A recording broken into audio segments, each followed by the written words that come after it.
The rain in Sector 7 did not wash things clean. It only slicked the ruins with a layer of oily grime, turning the bomb-shattered streets into mirrors that reflected the gray, bloated underbellies of the Zareth warships hanging in low orbit. They were always there, silent and immovable, casting permanent shadows over the sprawl of what used to be a vibrant city.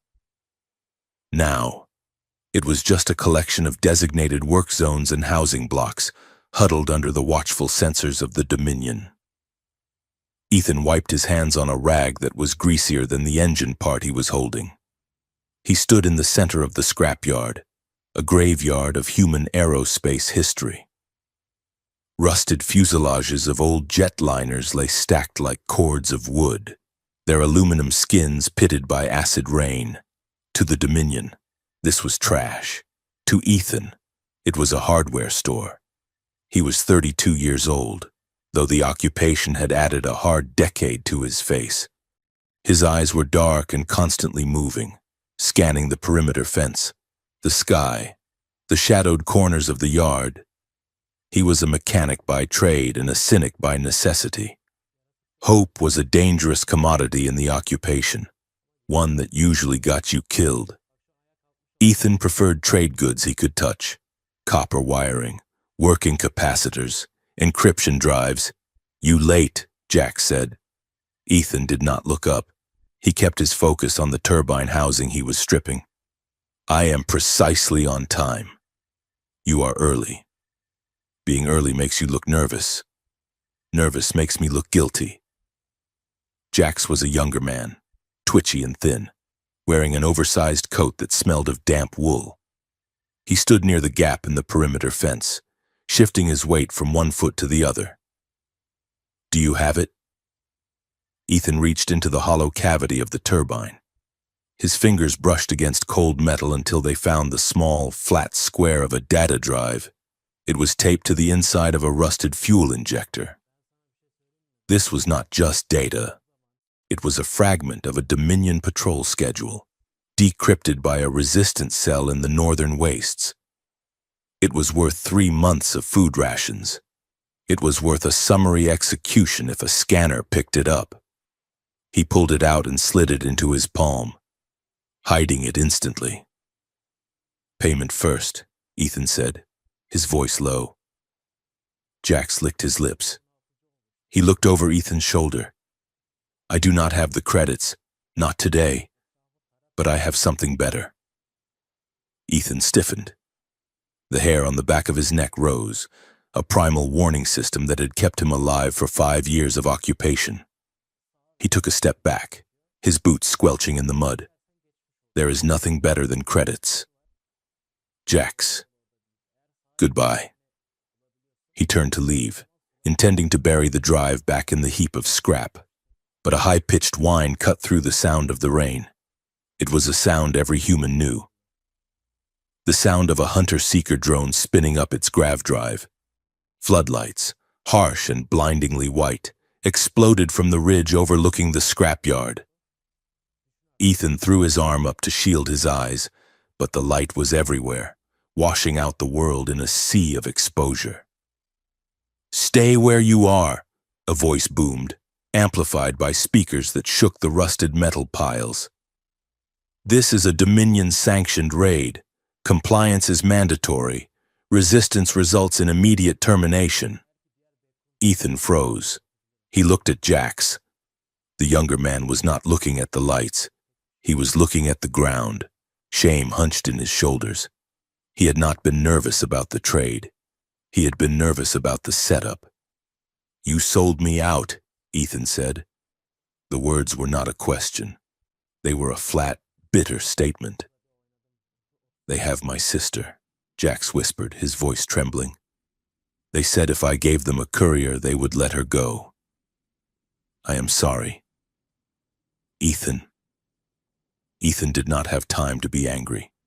He dropped the data drive and kicked it into a puddle of murky water, stomping it deep into the mud with his heel. It was a futile gesture. The Zareth did not need physical evidence to condemn a human. They only needed an accusation.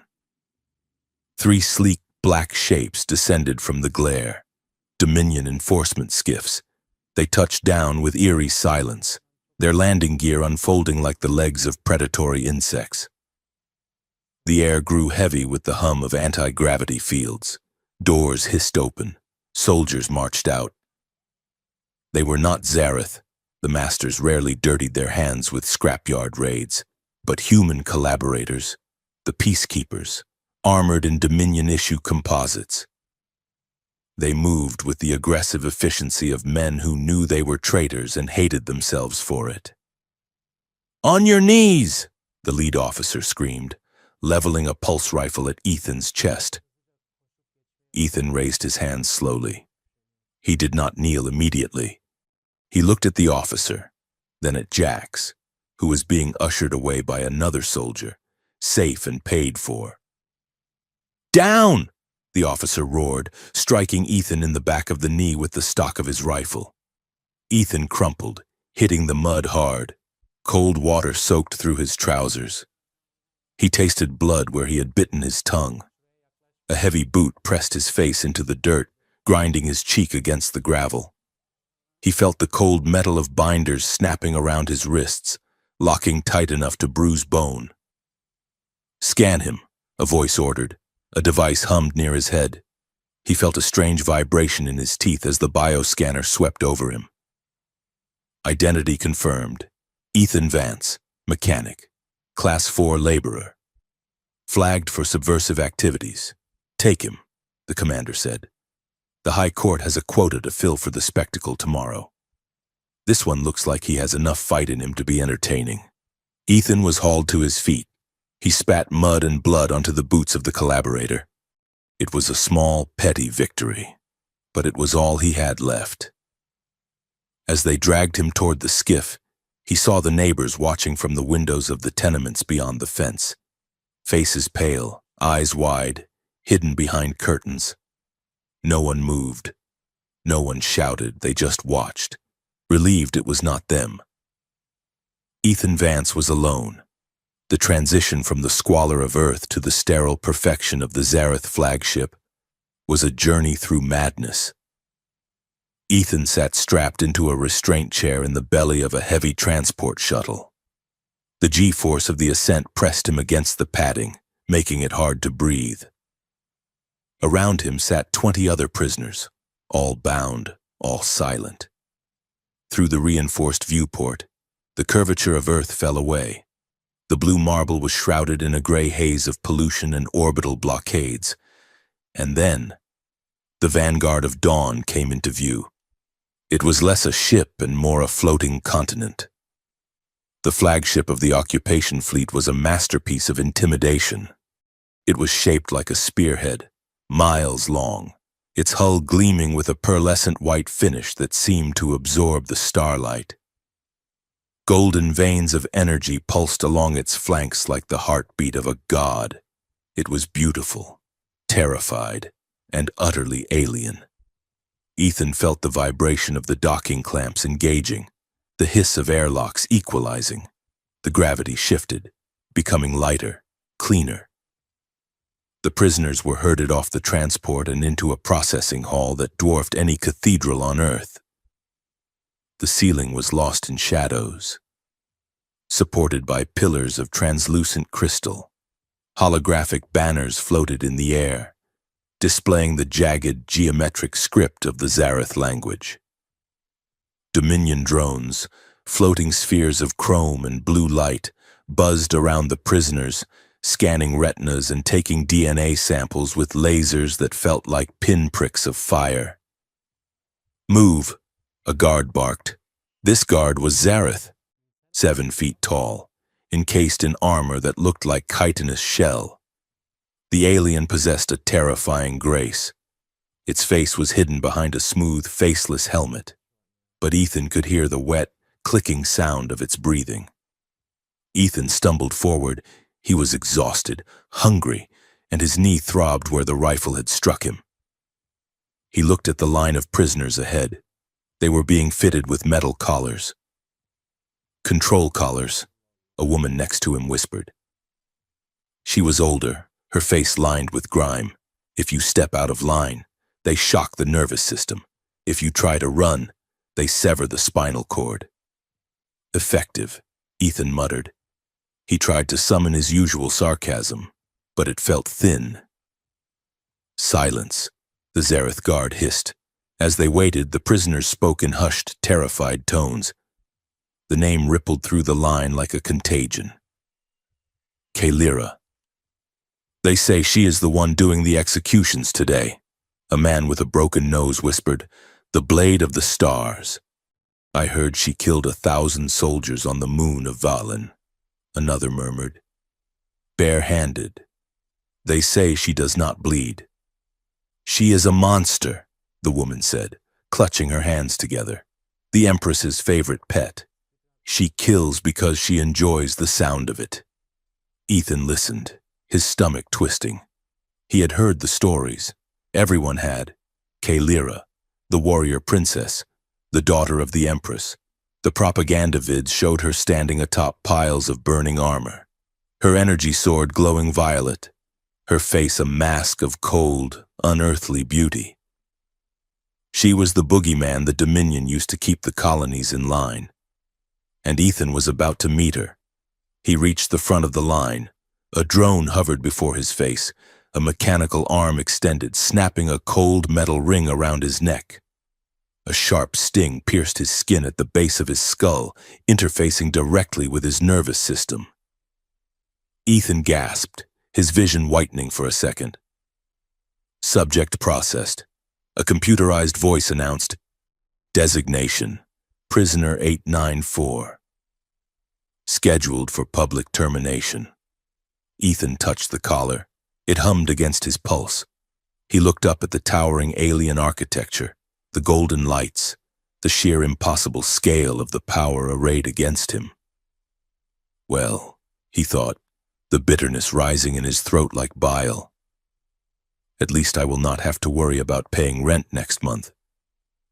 Deep within the restricted levels of the vanguard of dawn, far from the stink and fear of the prisoner processing, Princess Kalira moved like water. The training chamber was a sphere of white light.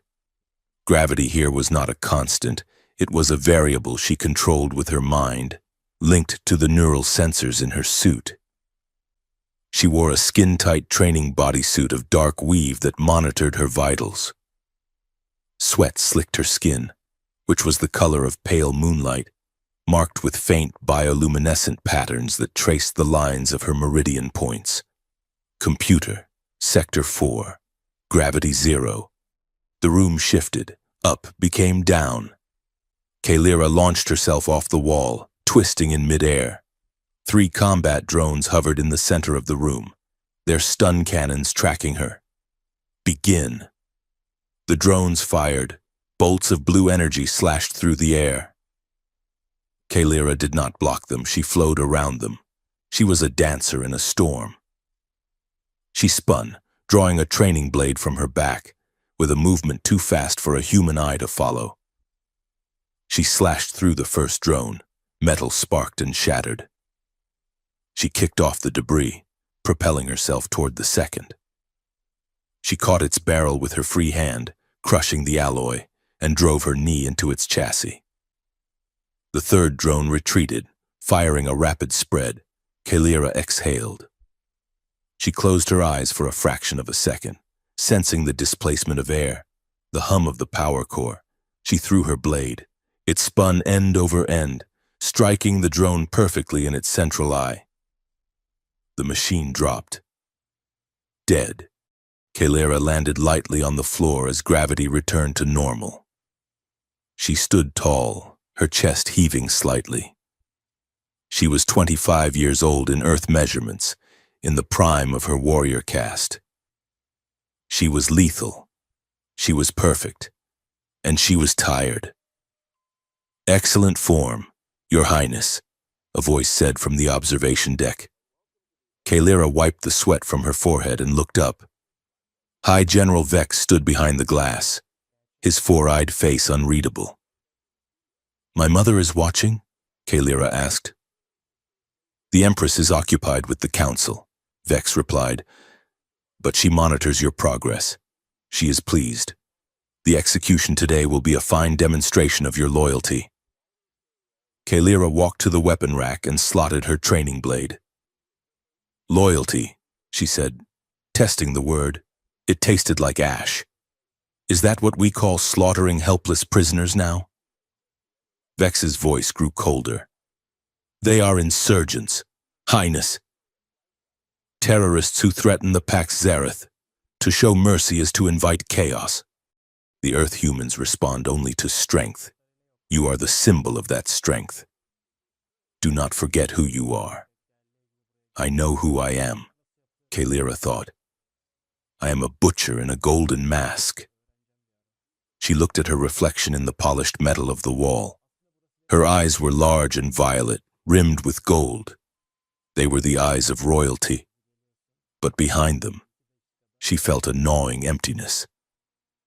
She had spent her life training to be the sharpest blade in the armory.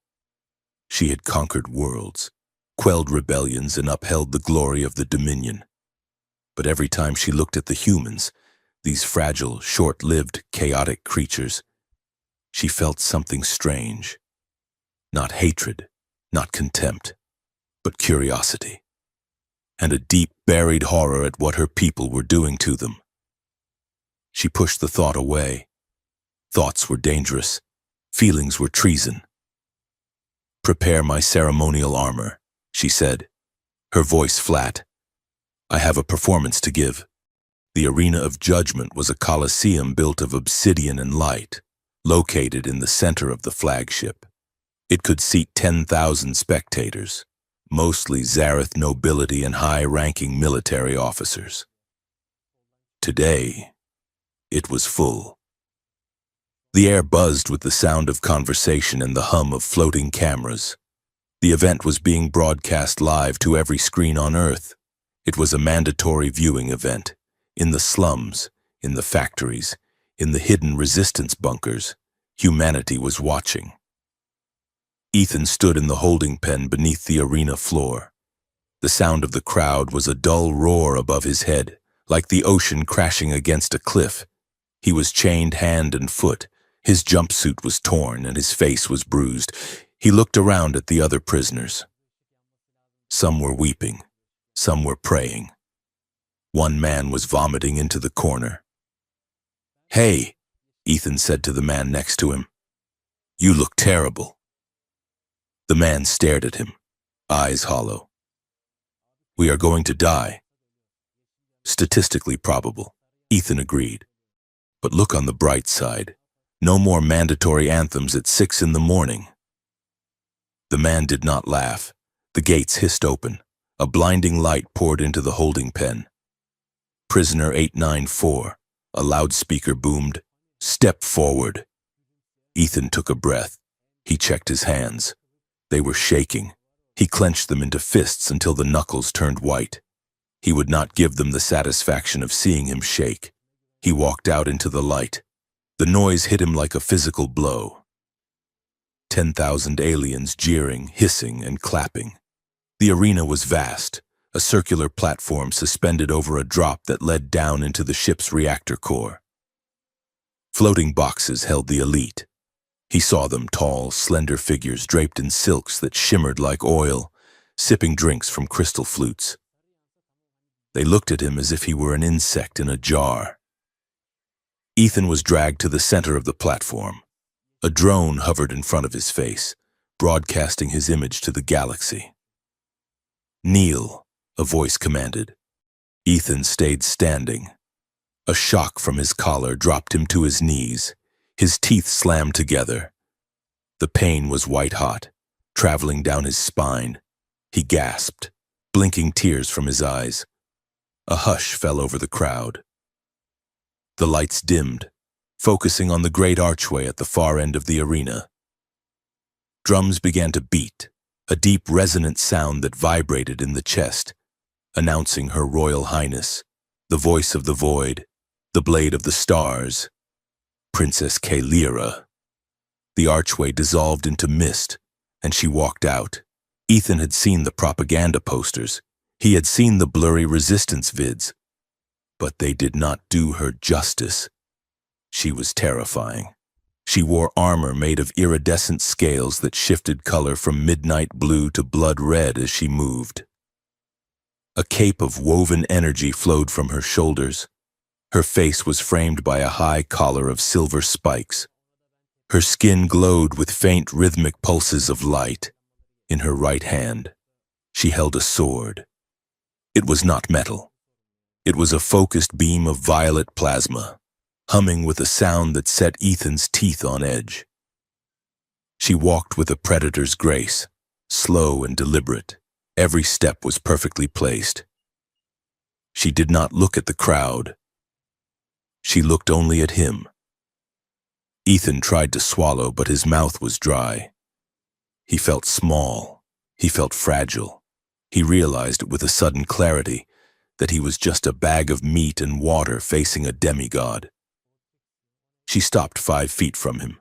She towered over him in her boots. Up close, he could smell her, a scent like ozone and crushed flowers. She looked down at him. Her expression was impassive, carved from marble. But her eyes... Ethan frowned. Her eyes were not looking at him with hate. They were scanning him, searching for something. "Any last words? Human?" she asked. Her voice was melodious, amplified by the arena's acoustics, but cold as deep space. Ethan looked up. He saw the drone camera hovering. He knew the world was watching. He knew Jax was probably watching. He forced a crooked grin onto his face. It hurt. "Nice outfit," he rasped. "Is there a convention in town? Or is this just how the space cosplay cult dresses for a Tuesday?" The crowd gasped. A ripple of outrage went through the nobles. To insult the princess was heresy. Kalira's eyes narrowed. For a second, he thought he saw a flicker of amusement.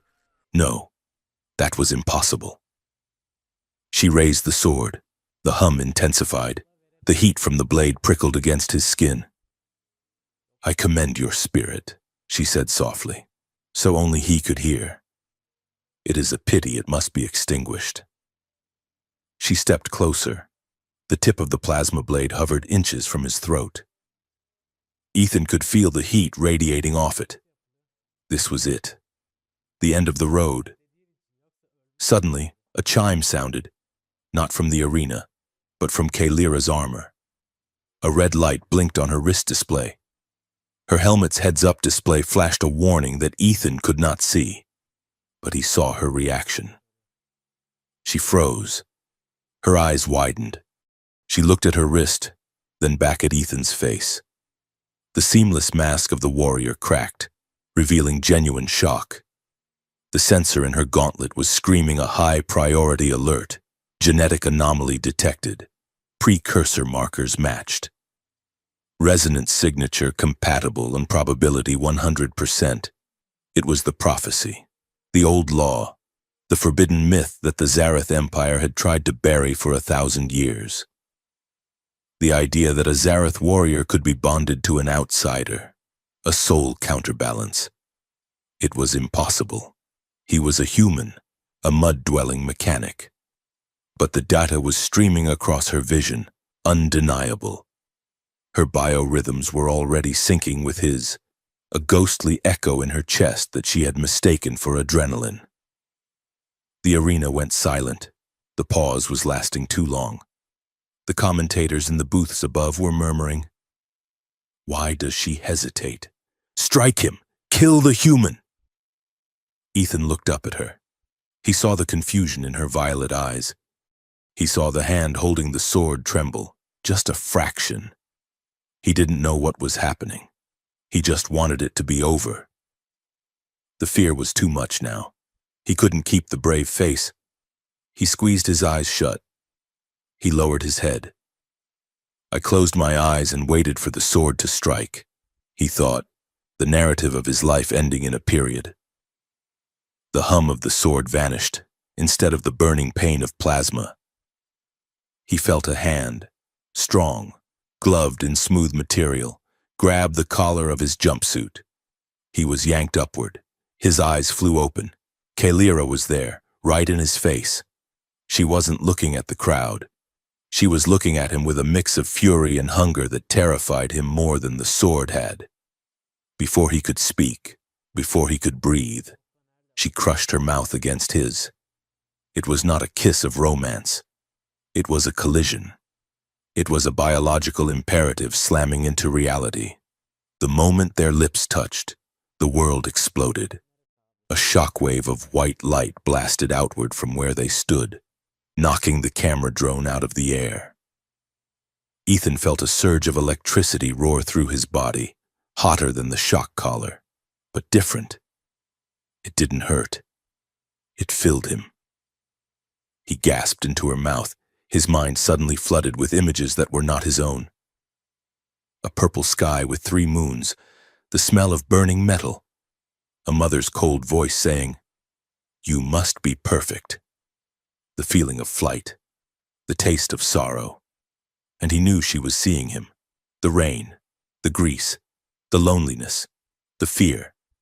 The armor she wore flared with blinding runes, the biolights on her skin turning from soft blue to a raging gold. The energy feedback screamed through the arena speakers, shattering glass in the VIP boxes. The crowd screamed. Kalira pulled back, gasping as if she had just surfaced from deep water. Her eyes were wild, dilated, glowing with a fierce inner light. She still gripped his collar, holding him up as his legs gave way. Ethan stared at her, his lips tingling, his brain melting. What? What did you do? Kalira looked around the arena. The shock on the faces of the nobles was total. She looked up at the royal box where the hologram of the Empress flickered. She made a decision. It was madness. It was treason. It was the only way to survive what had just happened. She turned to the crowd, her voice amplified by her suit, booming like thunder. "By the ancient rites of the first blood," she shouted, her voice shaking with adrenaline. "The protocol is engaged. This life is bound to mine." She looked down at Ethan, her gaze fierce, possessive, and terrifyingly intense. "He is no longer a prisoner," she declared. "He is bonded. He is Zareth property. He is mine." The silence that followed was heavy enough to crush a starship. "Guards!" Kalira barked. "Secure him. Take him to my private quarters. If anyone touches him, they answer to me." 2 drones swooped down, not to kill him, but to flank him. Ethan was lifted off his feet, not by the drones, but by the sheer absurdity of the universe. He looked at Kalira. She was already turning away, sheathing her sword with a snap, her posture rigid, hiding the trembling in her hands. He touched his mouth. He could still taste her. It tasted like electricity and danger. As the drones dragged him away from the execution platform, towards the royal lift instead of the airlock. Ethan Vance, the sarcastic mechanic from Sector 7, had only one thought screaming through his mind. The executioner just kissed me, and I think I am in so much more trouble than I was 5 minutes ago. Ethan Vance woke up on a cloud. At least, that was what his confusingly comfortable mattress felt like. It contoured perfectly to his spine, warm and yielding, unlike the metal cots in the detention blocks or the grease-stained hammock he slept in back at the scrapyard. He opened his eyes, expecting the gray corrugated steel of a prison cell. Instead, he saw a ceiling of flowing geometric light, soft amber patterns shifting slowly like oil on water. He sat up, his heart rate spiking instantly as memory crashed back into him. The arena, the sword, the kiss. He scrambled off the bed, his bare feet sinking into thick plush carpet that felt like moss. He was in a suite. It was spacious, curved, and frighteningly expensive. The walls were not walls, but screens displaying a live, high-definition feed of the starfield outside, making it feel as though the room was floating naked in the void of space. Ethan spun around, looking for a door. There was an archway, But as he approached it, the air shimmered. He reached out a hand. A wall of solid force hummed against his fingertips, burning slightly. He was trapped, a gilded cage, but a cage nonetheless. He reached for his neck. The collar was still there, but it felt different, smoother, warmer. He walked over to a polished reflective panel that served as a mirror. The crude industrial metal ring of the prisoner processing center was gone. In its place was a sleek band of black material that pulsed with a faint violet rhythm, matching the beat of his own heart. "What did you do to me?" Ethan whispered to the empty room. As if in answer, a panel in the wall slid open with a whisper of hydraulics.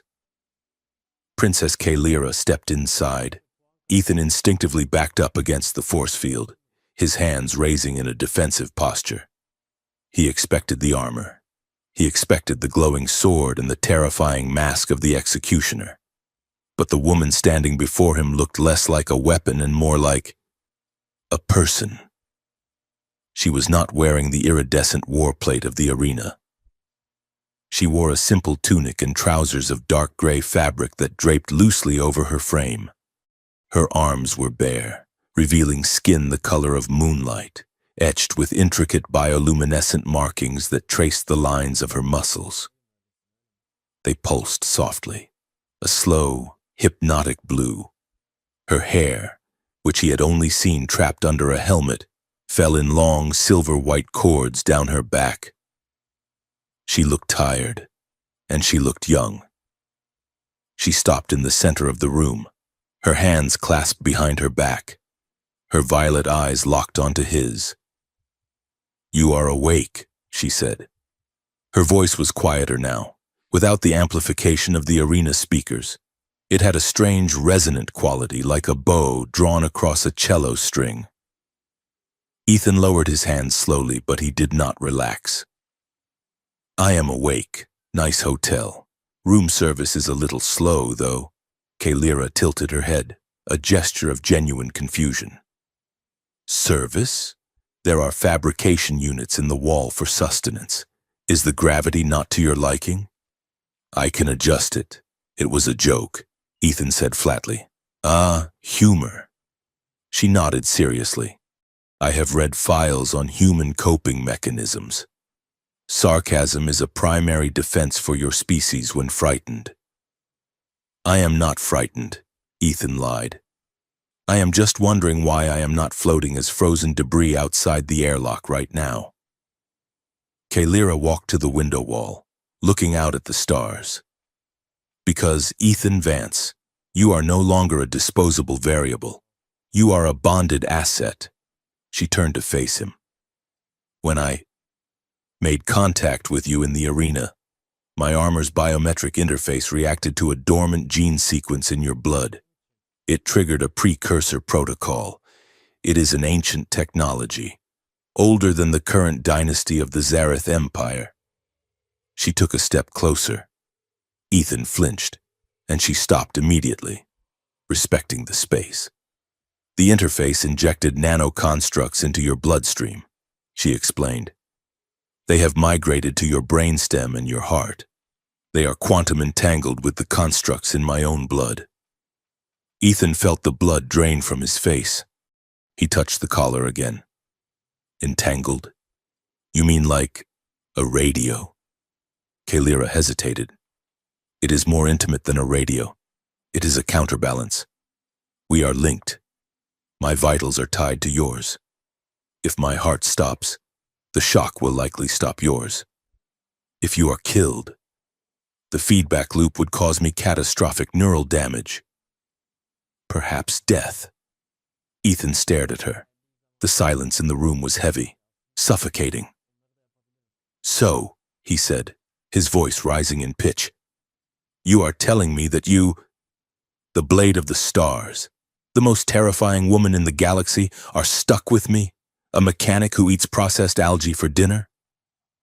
"It is not my preference," she said coolly, "but it is the reality. The bond is permanent. It cannot be surgically removed without killing the host." Ethan laughed. It was a jagged, hysterical sound. This is insane. This is actually insane. You kissed me to save your own reputation because your sword glitched. And now we are married? We are not married, Kalira corrected him, taking the word literally. We are bonded. It is a strategic classification. She looked him up and down, her gaze clinical yet possessive. You belong to me now. Ethan, you are part of my household. My life depends on yours. So I will protect you. No one touches you unless I allow it. The words were meant to be reassuring. Kalira thought she was offering him safety. But to Ethan, who had spent 5 years watching his world be fenced in, regulated, and owned by invaders, it sounded like a sentence. I do not belong to you, Ethan snapped, anger flaring hot in his chest. I am a human being. I have a name.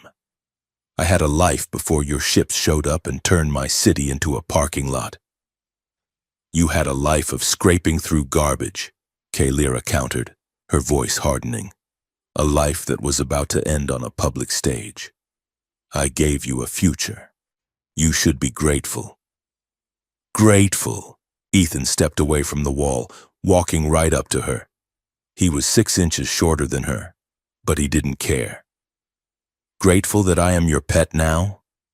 That I have to walk around with a target on my back because your life force is stuck to mine? I would rather have taken the sword. At least that would have been my choice. Kalira's eyes flashed. The bioluminescence on her arms flared brighter, turning a shade of angry violet. Do not speak of choice to me, she hissed. Do you think I chose this? Do you think I wanted to bind my soul to a primitive mechanic with dirt under his fingernails? She loomed over him, her warrior presence filling the room. The court wanted blood, she said, her voice dropping to a dangerous whisper. My mother, the Empress, wanted a spectacle to remind the galaxy of her power. She uses me as her blade. She points, and I kill. Today, for the first time in my life, the blade refused to cut. She turned away, pacing the room like a caged tiger. They are watching me. Ethan, the generals, the council. They smell weakness. Lord Varen is already petitioning to have you dissected to see how the bond works. If I do not claim you as property, they will take you, and they will peel you apart layer by layer while you are still screaming. She stopped and looked back at him. Her face was not angry anymore. It was desperate. I said you belong to me because it is the only legal status that keeps you alive. Is your pride worth more than your breath? Ethan looked at her. He saw the tension in her shoulders, the slight tremor in her hands that she was trying to hide. He realized then that the cage wasn't just for him. She was in one too. Hers was just made of gold and expectations. He let out a long breath, rubbing the back of his neck. Okay, he said softly. Okay. No dissection. I appreciate that. Kalira nodded once, sharp and formal. Good. Stay in these quarters. Do not touch the energy barriers. I have matters to attend to. She turned and marched out, the door sealing behind her with a definitive thud. Ethan stood alone in the silence, looking out at the stars, feeling the strange, new rhythm of the collar against his throat. Kalira marched through the obsidian corridors of the command deck, her face a mask of stone. She had re-armored herself, not in the ceremonial scales of the arena, but in standard combat plate, sleek, matte black, functional. She entered the council chamber. It was a circular room dominated by a holographic map of the subjugated Earth sectors. Around the table stood the high command of the Zareth fleet. At the head of the table sat a projection of the Empress, shimmering and vast. To her right stood Lord Varen. Varen was older, his carapace scarred from wars fought centuries ago. He looked at Kalyra with eyes that were too intelligent and entirely without soul. "Her Highness returns," Varen said, his voice like grinding gravel. "And how is the specimen?" "He is secure," Kalyra said, taking her place at the table. "And he is not a specimen.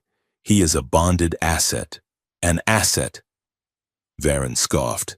"A mud grubber. A defect in the system. Princess, this bond is an embarrassment. It compromises your judgment. It compromises the fleet." "My judgment is intact," Kalyra replied coldly. "The bond is an ancient Zarath strength. It provides a tactical advantage. A counterbalance stabilizes the warrior's mind. Or it creates a vulnerability." Varen countered. "If the human dies, you fall. That is an unacceptable risk for the heir to the throne." The Empress spoke, her voice echoing through the chamber. "Varen raises a valid point. Daughter, this connection is unfortunate. It is destiny." Kalyra lied. She hated using the mystical nonsense, but it was the only language the priesthood respected. The precursors chose this. Varen leaned forward. "Then let us test this destiny. Hand the human over to the science division. We will see if the bond can be severed. And risk killing your princess?" Kalyra put her hand on the hilt of her sword.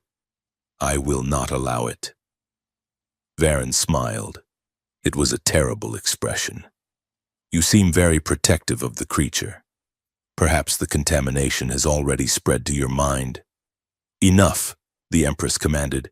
"Kalyra, you will keep your bondmate, but you will prove that he is not a liability. If he weakens you, I will correct the error myself." The hologram faded. The meeting was over. Varen walked past Kalyra. He leaned in close. "Watch your back." "Princess," he whispered. "Accidents happen in the fleet every day. It would be a tragedy if your pet fell down a reactor shaft." Kalyra watched him leave, her hand gripping her sword so tight the leather creaked. She returned to her quarters 2 hours later, but she did not go inside alone. She signaled for 2 guards to bring Ethan out. "Where are we going?" Ethan asked as he was flanked by the armored soldiers. "Are we doing the whole execution thing again? Because I have notes on the last one." "Quiet," Kalyra said. "We are going to the medical bay. I need to calibrate your collar." They walked down a long service corridor. It was quieter here, away from the bridge. Pipes hissed overhead, carrying coolant to the engines. Ethan felt it before he saw it. It was a sharp, stinging pain in his left side, right under his ribs. It wasn't his pain. It was an echo. He gasped, stumbling. "What is it?" Kalyra asked, turning sharply. Ethan looked up, his eyes widened. A maintenance drone, a spider-like machine clinging to the ceiling, had rotated its welding laser. It wasn't pointing at a pipe. It was pointing at Kalyra's neck. "Look out!" Ethan screamed. He didn't think. He threw himself forward, slamming his shoulder into Kalyra, knocking her sideways just as the laser fired. A beam of superheated orange light scorched the air where her head had been a millisecond before. Kalyra rolled, coming up in a crouch, her sword igniting with a snap hiss. The guards were slow, too slow. The drone fired again, cutting one guard down before he could raise his rifle. More drones dropped from the ceiling vents, small, scurrying repair units, their safety protocols overridden, their saws spinning. "Get behind me!" Kalyra shouted, parrying a laser blast with her blade. Ethan scrambled back, but he saw something Kalyra missed. A heavier loader bot was lumbering out of a side alcove behind her, its hydraulic clamps raising to crush her. "Kalyra, behind you." She was engaged with 3 spider drones. She couldn't turn. Ethan looked around frantically. He was a mechanic. He knew these machines. They were standard Dominion logistics units. He saw a discarded hydro spanner on the floor, dropped by the dead guard. He grabbed it. He didn't attack the robot's armor. That would be useless. He sprinted toward it, sliding on his knees across the polished floor. As the robot turned its waist to track him, exposing the unshielded heat vent on its lower chassis, Ethan jammed the spanner deep into the gears. There was a sickening crunch of metal. The robot seized up, its internal gyro failing. It tipped over with a massive crash, flailing its arms helplessly. Kaylira finished the last spider drone with a brutal, elegant slash, severing its sensor array. Silence fell over the corridor. The smell of ozone and burnt metal was thick in the air. Kaylira stood panting, her sword still humming. She looked at the destroyed drones. Then she looked at the loader bot twitching on the floor. Finally, she looked at Ethan. He was sitting on the floor, breathing hard, clutching his side where he had bruised it against the wall. "You saved me," she said. She sounded genuinely baffled. "I tried to tell you," Ethan wheezed. "I am handy to have around." Kaylira deactivated her sword. She walked over to him. She knelt down, disregarding the grime on the floor. Her hands, usually so lethal, hovered over him. "Are you injured?" she asked. Ethan looked at her hands. He felt a wave of warmth come off her. Concern? It washed through the bond, a strange, soothing sensation that wasn't his own emotion. "I am fine," he said. "Just a bruise." She touched his face, tilting his chin up to check his eyes for shock. Her touch was cool and dry. "Why?" she asked. "You could have let the laser hit me. If I died, well, you would likely die too. But you hesitated. You protected me. Instinct." Ethan shrugged. "Plus, you are my ride home." Kaylira stared at him for a long moment. The severity in her eyes softened. She looked human. "This was not a rebel attack," she said quietly, looking at the drones. "These units were hacked with command-level codes. Only a high-ranking officer could bypass the safety inhibitions." "Varen?" Ethan guessed. Kaylira nodded grimly. "He tried to kill us both." She stood up and offered him a hand. It was a warrior's gesture, equal to equal. "Come. We are not safe here." Ethan took her hand. She pulled him up effortlessly. "So," he said, brushing dust off his jumpsuit, "attempted murder, robot fighting, and holding hands. This is definitely the weirdest first date I have ever been on." Kaylira frowned. "Date? Like a calendar date? I do not understand the temporal reference." Ethan laughed. It was a genuine laugh this time. "Never mind, Princess. I will explain it later." The following week was a blur of pain and confusion. Kaylira had decided that if Ethan was going to be a target, he needed to stop being a liability. That meant training. The zero-gravity chamber became Ethan's personal hell. "Again!" Kaylira barked, floating upside down near the ceiling.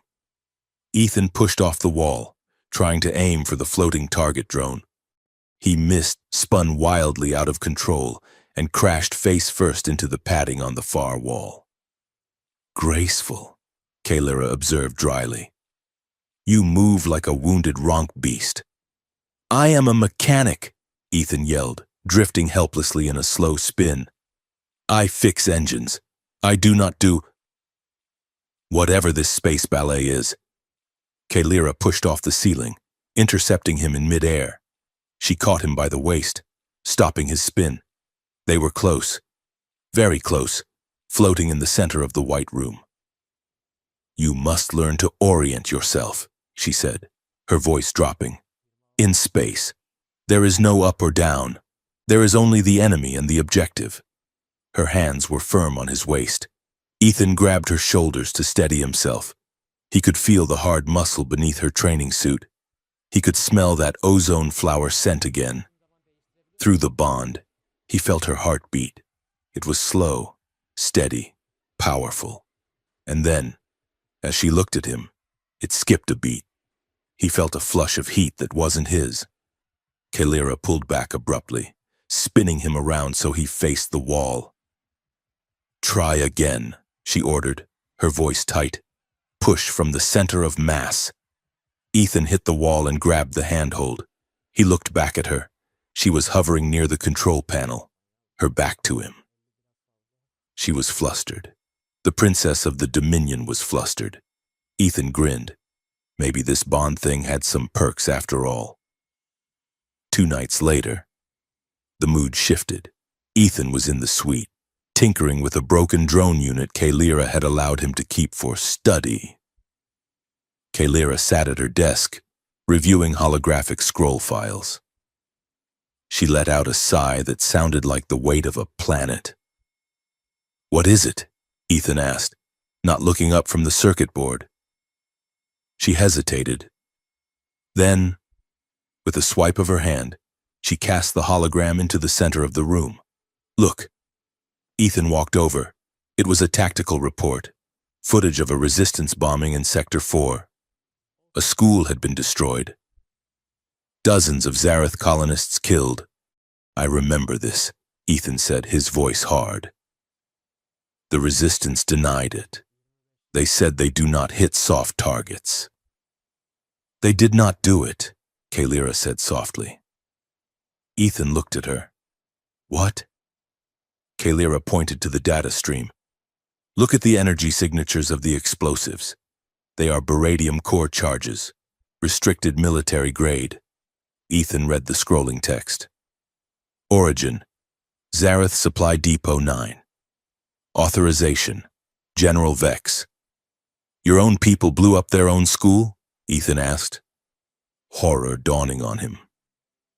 "To justify the crackdown," Kalira said. Her voice trembled with suppressed rage. "Lord Varen used this event to demand permission to glass the entire sector. He killed our own civilians to get permission to kill yours." She stood up, walking to the window. "I was raised to believe the Empire brought order," she whispered. "That we were harsh but just. That we saved chaotic worlds from themselves." She placed her hand against the glass. "But we are the chaos, Ethan. We are the monsters." Ethan walked over to her. He didn't know what to do. He wanted to hate her. She was the enemy. But standing there, bathed in the starlight, she looked so lost. "My father used to say that everyone thinks they are the hero of their own story," Ethan said quietly. "Even the bad guys. Especially the bad guys." Kalira looked at him. Her violet eyes were shimmering with unshed tears. "I do not know who I am anymore," she confessed. "I am a weapon without a hand to wield it." "You are Kalira," Ethan said. "Just Kalira." He didn't mean to, but he stepped closer. The bond hummed between them, a warm, magnetic pull. It wasn't just biology. It was shared loneliness. 2 people trapped in a system that wanted to grind them both into dust.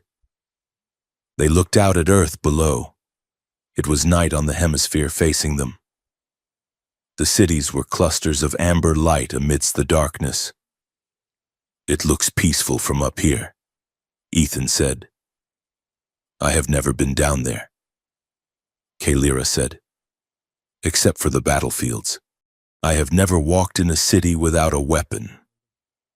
"I used to go to this diner on 4th Street, Ethan said, smiling at the memory.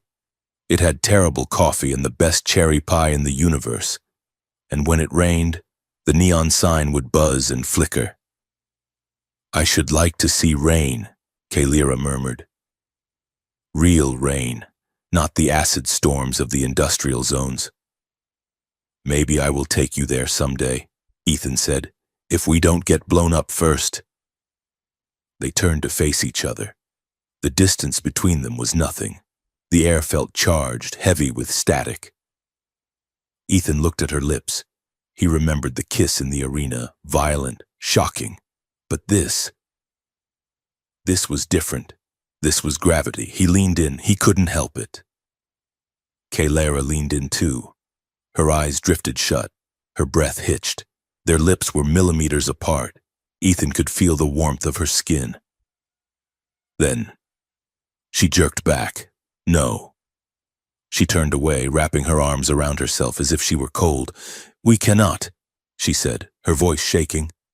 "Why not?" Ethan asked, his voice rough. "Because it is dangerous," Kalara snapped. She spun around, her eyes blazing. "Do you not understand? If I want you, if I actually care for you, Lord Varen will see it. The Empress will see it." She took a breath, steeling herself. "They will use you to control me. Ethan, if they know I love, if they know I have feelings for you, they will hurt you to make me obey. I cannot let that happen." She retreated to the door of her private bedroom. "We are allies, Ethan. Nothing more. Do not forget that." She vanished into her room, the door locking behind her. Ethan stood alone in the dark suite. His chest ached. It was a physical pain, echoing the emptiness he felt through the bond. He touched his lips. He walked over to the window and looked down at the distant, burning world of Earth. He realized then that he was in trouble. Real trouble. He wasn't just fighting for his life anymore. He was fighting for hers. And he didn't know if he wanted to be free of the alien princess, or if the most terrifying thing in the universe was the thought of being separated from her. He pressed his forehead against the cold glass. "Stupid. Stupid. Stupid," he whispered to the stars. But the stars, as usual, did not answer. The orders came down from the high spire like a guillotine blade, swift, heavy, and impossible to stop. Ethan was in the middle of calibrating a faulty food synthesizer, trying to convince it that tea Earl Grey hot did not mean lukewarm algae sludge, when the door to the suite hissed open. Kalara entered. She was not wearing her training grays or her royal silks. She was in full campaign armor, the heavy ceremonial plating stripped away for functional battle-scarred composite. She carried a helmet under one arm. "Pack your things," she said. Ethan looked up, holding a hydro spanner. "Where are we going? Disneyland?" "Tal Shar," Kalara said, ignoring the reference. "A mining world on the fringe. The miners are rioting. The Empress has appointed me as the peace envoy to negotiate a settlement." She threw a bundle of clothes onto the bed.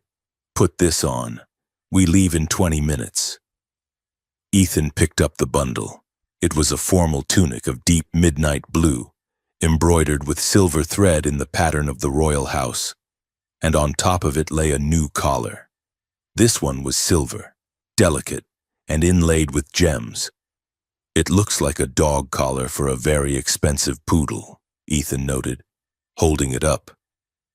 "It is the mark of a consort designate," Kalara said, her voice tight. "It signals that you are under my direct protection and that your words carry my authority. Do not mock it. It is the only thing that will keep the mining guilds from skinning you alive." Ethan started to argue, but he saw the look in her eyes. It was not the imperious gaze of a princess. It was the frantic, caged look of someone checking the exits. "Why are we really going?" Ethan asked, lowering his voice. "You don't send the Blade of the Stars to negotiate labor disputes. You send her to end them." Kalara walked to him, checking the seals on his new tunic with efficient, professional hands. "Varen suggested it," she murmured, her eyes scanning the room for listening devices. "He claims it is a chance for me to show that my connection to a human has made me more empathetic, that I can control you. And the truth," she said, locking eyes with him, "is that Tal Shar is unstable, riddled with atmospheric storms, and far from the core fleet. If a shuttle were to crash there, Or if a stray rebel shot were to hit the envoy, it would be a tragic accident. Ethan felt a cold knot form in his stomach. They are sending us there to die. They are sending us there to see if I survive. Kalira corrected. If I return, I am strong.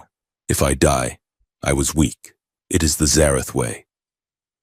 She fastened the silver collar around his neck. It clicked shut with a soft chime.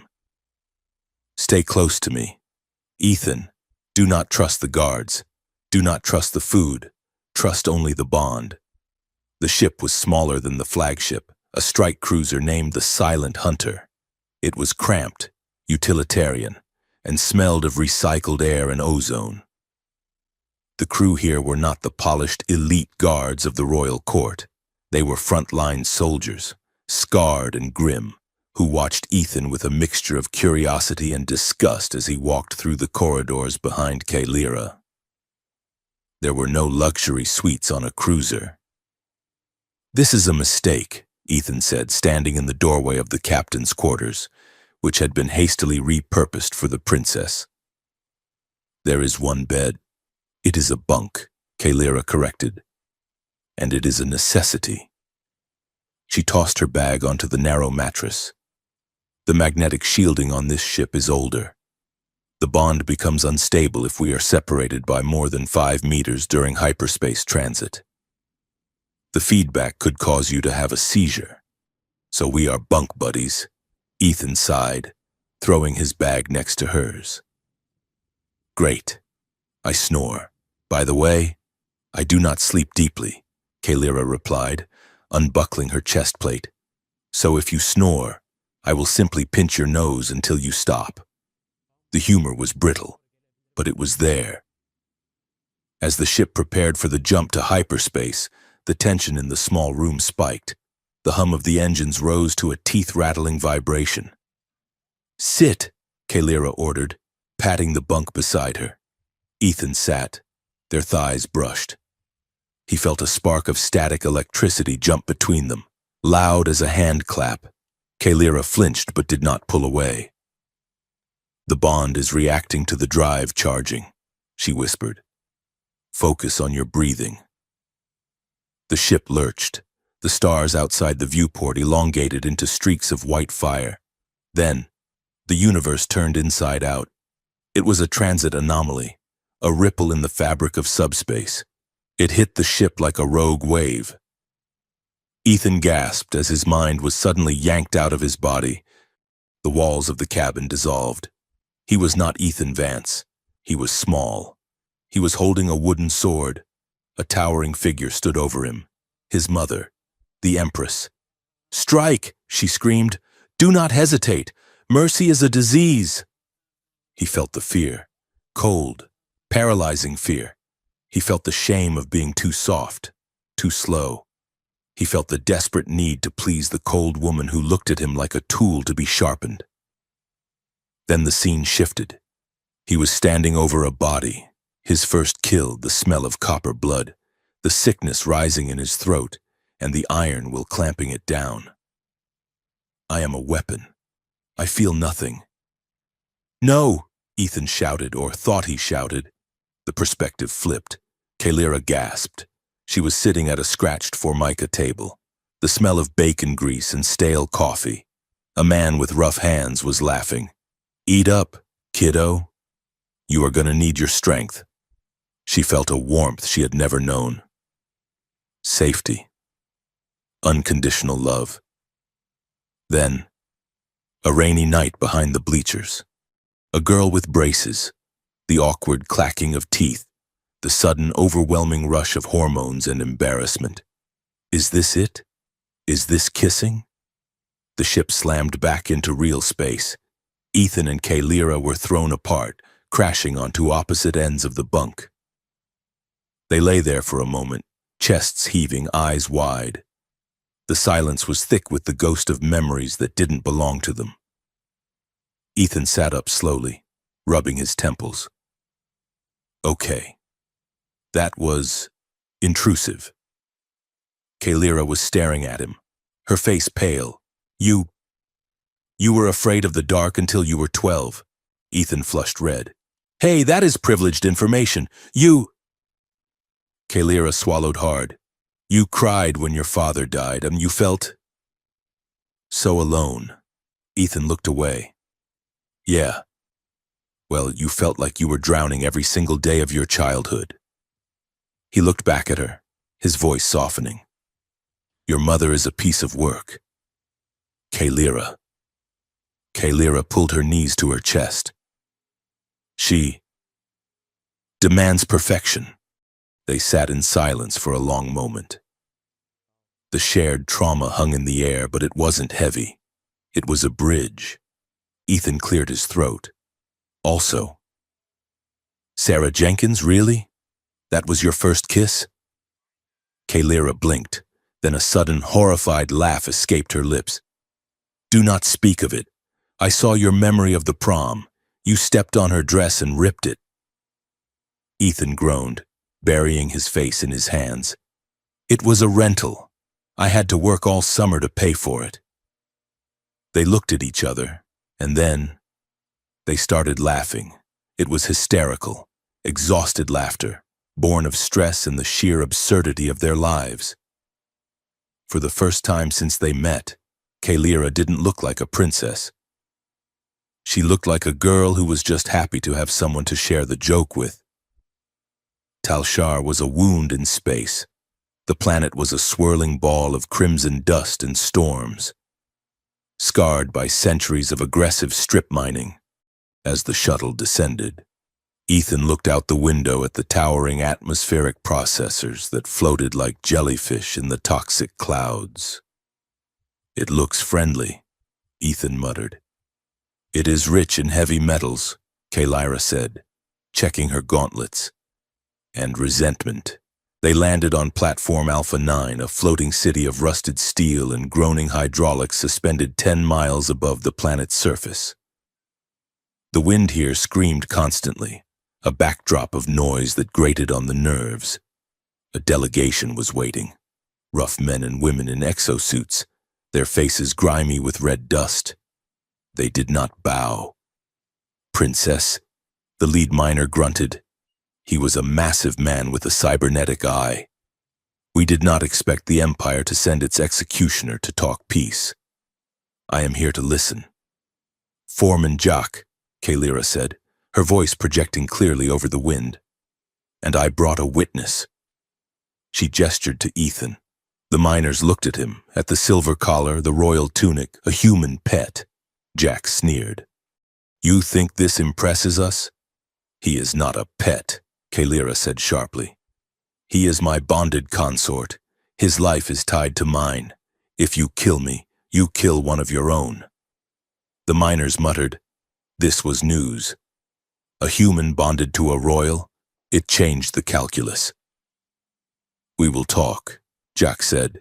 Inside, the council room was a repurposed cargo bay. The air was stale, as Kalira began the negotiations offering tax relief in exchange for increased quotas. Ethan drifted toward the back of the room. He wasn't listening to the politics. He was listening to the hum of the station. Something was wrong.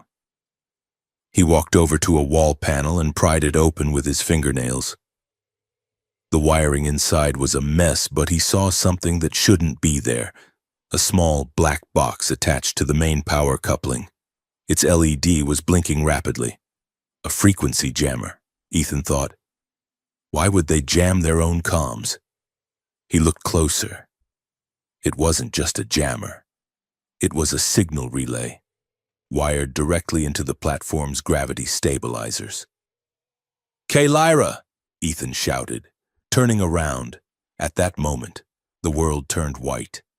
The explosion didn't happen in the room. It happened in the stabilizer strut below them. The entire platform lurched violently to the right. The floor tilted at a 45-degree angle. The table slid, crushing a guard. Ethan was thrown against the wall. Kalira, moving with supernatural reflex, grabbed the edge of a bolted-down console. We are falling, Jack screamed. The grav generators are gone. Get to the shuttles, Kalira ordered. pulling herself up. The room was chaos. Sirens blared. The groaning of metal was deafening as the massive platform began to tip into the storm below. Ethan and Kaylira were separated from the main group by a collapsing ceiling beam. "This way!" Ethan yelled, pointing to a maintenance hatch. They scrambled through the dark, oily tunnels of the station's underbelly. They burst out onto a secondary landing pad. There was one damaged shuttle there, a cargo hauler with a cracked windshield. "Can you fly this?" Kaylira shouted over the wind. "It has wings and an engine!" Ethan yelled back. "Get in!" They strapped in. Ethan slammed his hands onto the controls. The interface was alien, but the logic was universal. Power, thrust, prey. The platform listed further. Sliding toward vertical. "Hang on!" Ethan punched the thrusters. The shuttle shot off the pad just as the massive structure groaned and began its long, fiery descent into the clouds. They were free. But they were in the middle of a Category 5 dust storm. The shuttle shook violently. Alarms screamed, "We are taking damage!" Kaylira called out from the co-pilot seat. "The port stabilizer is gone." "I know!" Ethan gritted his teeth. "Wrestling with the yoke. I am trying to keep us level." A bolt of red lightning struck the wing. The shuttle spun. "We are going down!" Ethan shouted. "Brace for impact!" The ground rushed up to meet them, a landscape of jagged red rocks and howling wind. Ethan pulled the nose up at the last second, turning a fatal crash into a controlled slide. They hit the dirt. Metal screamed. Sparks showered the cockpit. The world spun, tumbled, and then... darkness. Ethan woke to the feeling of cool gel on his shoulder. He hissed in pain, trying to sit up. "Lie still," Kaylira's voice said. It was soft, close to his ear. "You dislocated your shoulder. I popped it back in while you were unconscious." Ethan opened his eyes. They were in a cave. The walls were studded with bioluminescent crystals that glowed a soft, pulsing blue. Outside, the storm raged, a howling demon trying to get in. He looked at Kaylira. She was kneeling beside him. Her armor was dented, her hair wild and matted with red dust. She had stripped off her gauntlets to tend to him. Her hands were glowing with the blue light of a healing gel. She rubbed it into his bruised skin with a gentleness that seemed impossible for fingers trained to kill. "Thank you," Ethan whispered. He shivered. It was freezing in the cave. Kaylira noticed. She moved closer. "We need to conserve body heat. The suits are damaged." She lay down beside him on the hard stone floor. She wrapped her arms around him. The bond flared. It wasn't just warmth. It was a rush of sensation. He could feel her heartbeat against his back. He could feel the adrenaline fading from her system, replaced by a deep, aching exhaustion. They lay there in the dark, the blue light of the crystals reflecting in Kaylira's eyes. "Why did you spare the kid?" Ethan asked suddenly. Kaylira stiffened. "You saw that in the memory flash." "Yeah. You had your sword raised. You were supposed to purge the village, but you let the boy run into the woods." Kaylira was silent for a long time. "He looked like you," she whispered. Ethan turned his head to look at her. "What? In the vision? Or maybe it was just a feeling. He had your eyes, scared, defiant." She sighed, her breath ghosting over his neck. "I told my mother I killed him. I lied to the Empress. That was the first time I realized I could lie, that I could choose not to be the weapon." Ethan turned his body so he was facing her. They were inches apart. "You are not a weapon, Kaylira. You are just a person who was given a sword instead of a toy." "And you," Kaylira said, reaching up to touch his face. Her fingers traced the line of his jaw. "You are terrified of being ordinary. I felt it. You think you are small, replaceable. Ethan closed his eyes, leaning into her touch. Look at me, Kalira. I am a mechanic. I fix things other people break. In a galaxy of starships and warrior princesses, I am a spare part. No, Kalira whispered. Her thumb brushed his lip. You are the counterbalance. You are the only thing that keeps me from flying apart. The air between them changed. The survival instinct faded, replaced by something hotter, deeper. The bond was humming now, a low vibration in their blood. It pulled them together like magnets. Ethan opened his eyes. He looked at her mouth. Kalira, he warned softly. This is dangerous. I know, she breathed. She didn't pull away. She leaned in. This wasn't like the arena. There was no audience, no political theater, no life or death ultimatum. Ethan bridged the gap. He kissed her, though it was desperate. It was hungry. It tasted of dust and adrenaline and relief. Kalira made a sound low in her throat, a whimper of need. Her hands tangled in his hair, pulling him closer. Ethan wrapped his arms around her waist, holding her like she was the only solid thing in a spinning universe. The bond exploded. It wasn't just physical. It was psychic. Ethan felt her desire. It was a roaring fire, consuming her discipline. He felt her fear that this was real, that this was the one thing she couldn't control. He kissed her deeper, pouring everything he had into it. I am here. I have you. We are alive. They broke apart, gasping for air, foreheads resting against each other. Ethan's heart was hammering against his ribs, in perfect sync with hers. Kalira's eyes were wide, dark, and terrified. If we go further, she whispered, her voice trembling, I will not be able to stop. I will not be able to pretend you are just an asset. I will burn the galaxy down for you. Ethan, do you understand? Ethan looked at her. He saw the truth of it in her eyes. This wasn't a fling. This was an allegiance. Let it burn, Ethan said. He kissed her again, softer this time. A promise. They were found 3 hours later. The storm had broken. A rescue party from the miners had tracked the shuttle's beacon. Foreman Jack stood over them as they emerged from the cave, blinking in the harsh sunlight. You are alive, Jack said, sounding surprised. And you saved the shuttle. My mechanics say you landed that brick with no stabilizers. That is some flying human. Ethan shrugged, wincing as his shoulder twinged. I had a good co-pilot. Jack looked at Kalira.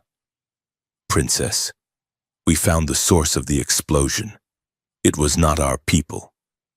I know, Kalira said. Her voice back to its regal steel, though her hand lingered near Ethan's. It was a sabotage device wired into the grid. Jack nodded. We pulled the data core from the wreckage. It has a signature. He handed her a data pad. Kalira looked at it. Ethan looked over her shoulder. The authorization code for the jammer was encrypted, but the header was clear. Command override, Varen Delta 9. He tried to kill us, Ethan said, the anger cold and sharp, and he was willing to drop a city full of miners to do it. It is worse, Kalira said, scrolling through the data. Look at this. The jammer was set to broadcast a distress signal after the crash. A signal blaming the explosion on a rebel splinter group funded by Earth. Ethan felt the blood drain from his face. A false flag. They want a war, Jack growled, if the Empire thinks Earth is funding terrorism on the frontier. They will glass Earth. Kalira finished. It is a reset. Varen wants to wipe out the resistance and the human problem in one strike. And he needs me dead to do it. She looked up at the miners. I need this drive, she said. I need to take it to the Empress. Jack spat on the ground. Why should we trust you? You are one of them. Kalira stepped forward. She took Ethan's hand. She held it up, intertwined with her own. the silver and black collars glinting in the sun. "Because they tried to kill me too," she said. "Because today, I am not the Empire's blade. I am a survivor, and I owe you a debt." She looked at Ethan. "If I go back there, I am walking into the lion's den," she said to him. Ethan squeezed her hand. "We are walking in," he corrected. He looked at the data pad. "If they make you choose, Kalyra, between the throne and the truth." Kalyra looked out at the red wasteland of Tal Shar. She looked at the scars on the land. She looked at Ethan, dirty, bruised, and looking at her like she was the only star in the sky. "If they make me choose between you and the Empire," she said, her voice low and dangerous, "I must know which side I am already on." She holstered her data pad. "Let us go home. Ethan, we have a government to overthrow." The heavy doors of the High Council chamber hissed open, revealing a cavernous hall dominated by shadows and the cold, blue light of the strategic holograms. Kalyra walked in first, her boots striking the obsidian floor with a rhythm that echoed like a war drum. She held the Tal Shar data core in her hand, gripping it tight enough to whiten her knuckles. Ethan walked a step behind her. He wore the consort's tunic, but it felt less like a uniform and more like a target. The silver collar around his throat felt heavy, a constant reminder of the leash he was on. They had the truth. They had the evidence that Lord Varen had orchestrated the bombing. They were ready to tear the conspiracy out by the roots. But as they reached the center of the room, Ethan realized the atmosphere was wrong. The Empress sat on her raised throne, her face a mask of disappointment carved from ice. And standing at the base of the dais, looking entirely too comfortable, was Lord Varen. "You are late, daughter," the Empress said. Her voice did not echo. It seemed to absorb the air in the room. "We were delayed by sabotage," Kalyra said, her voice ringing clear. She held up the drive. "We have evidence. Mother, Lord Varen attempted to destroy a mining platform to incite a war. He tried to kill me." Varen did not flinch. He merely smiled, a thin reptilian expression. "A bold accusation," Varen said smoothly, "and entirely predicted." He gestured to the massive holographic display above the throne. "Allow me to show the Council the truth, Highness." The screen flickered to life. Ethan watched, his stomach dropping, as a grainy video feed began to play. It showed Kalyra standing in a shadowy warehouse. She was handing crates of Dominion pulse rifles to humans wearing resistance armbands. Then, the angle shifted. It showed Ethan standing over her, his hand on her shoulder, leaning down to whisper in her ear. In the video, Kalyra's eyes looked glazed, vacant. She nodded slowly at whatever Ethan was saying. The audio crackled. "Give them the weapons," the Ethan on the screen said. His voice was distorted, deepened, made to sound commanding. "The Earth strike happens at dawn. Do as I say."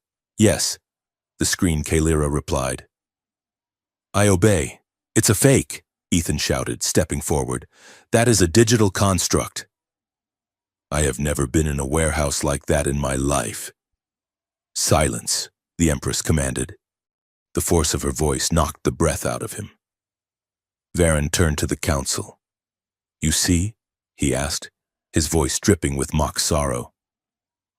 "The princess is not herself.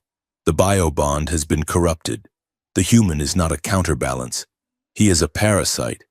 He has been using the neural link to subvert her will, turning the blade of the stars into a puppet for the Earth resistance." He pointed a finger at Ethan. "He staged the explosion on Tal Shar to cover his tracks and frame me. He is a terrorist agent, and he has compromised the heir to the throne." Kalyra stepped forward, her body rigid. "This is a lie. Varen, The footage is deep-faked. The metadata will prove it.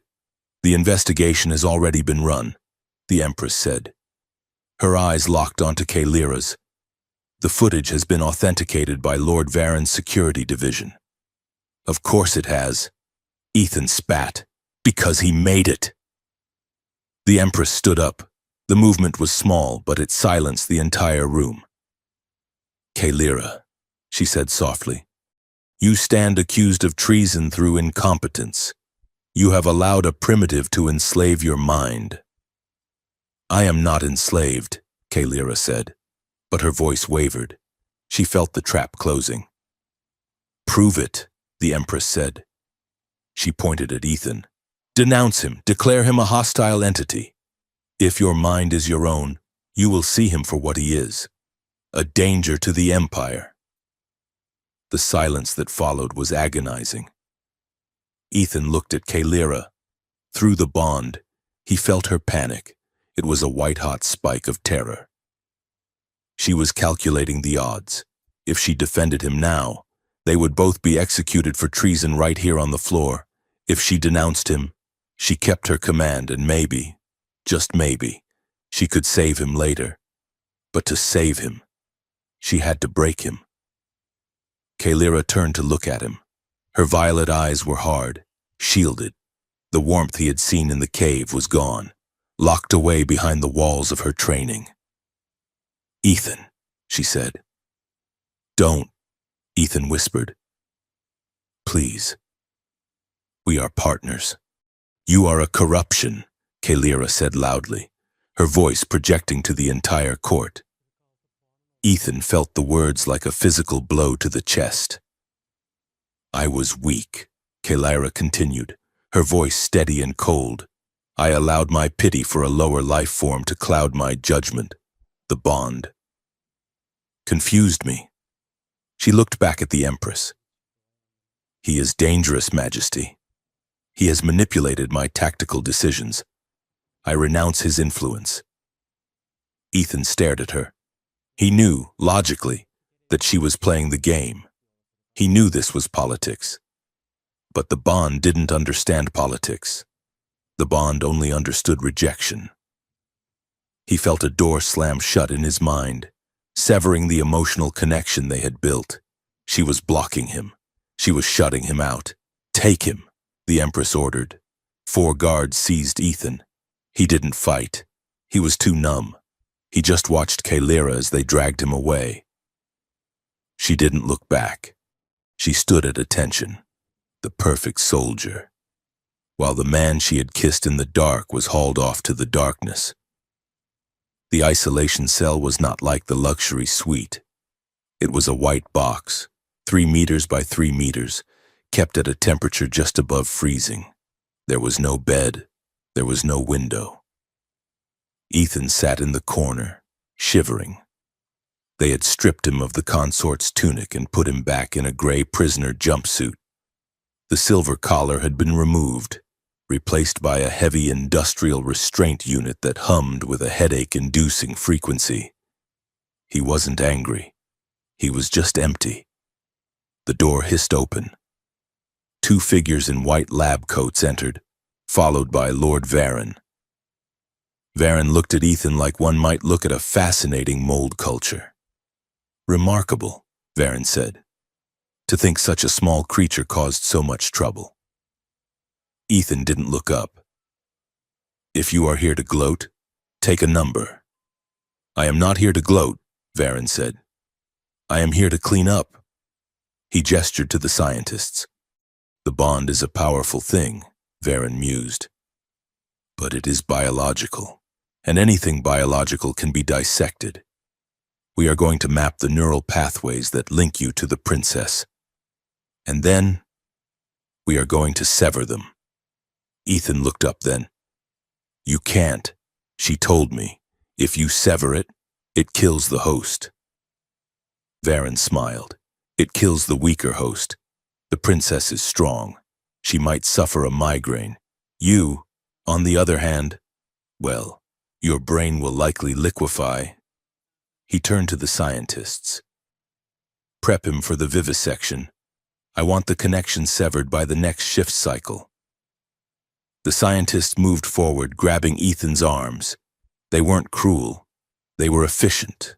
They checked his pulse, checked his eyes, treating him exactly as Kalira had feared, as a specimen. Ethan fought then. He kicked out, catching one scientist in the shin, but the guard behind him slammed a stun baton into his kidney. Ethan gasped, his legs giving out. He was dragged out of the cell and down a long, sterile corridor toward a set of double doors marked Bio-Research Division. Through the haze of pain, he reached out with his mind. He tried to find her. He tried to find the spark of violet light in the darkness. Kalira? Nothing. Just silence. In the Empress's private sanctum, Kalira was screaming, not with her voice. She stood perfectly still, but with her soul. She felt Ethan's fear. It was leaking through the blockade she had erected in her mind. It was a cold, suffocating terror. "You cannot do this," Kalira said, her voice tight. The Empress stood by the window, looking out at the fleet. "It is done," she said. "Varen is right. The human is a liability. He is my counterbalance," Kalira argued, stepping forward. "If you kill him, you damage me. Do you want a broken weapon?" "I want a weapon I can control," the Empress shouted, spinning around. Her royal mask slipped, revealing a flash of genuine fear. "Do you think I do not know the prophecies, Kalira? The bonded outsider, the one who changes the bloodline. You are becoming too powerful. The people look to you more than they look to me.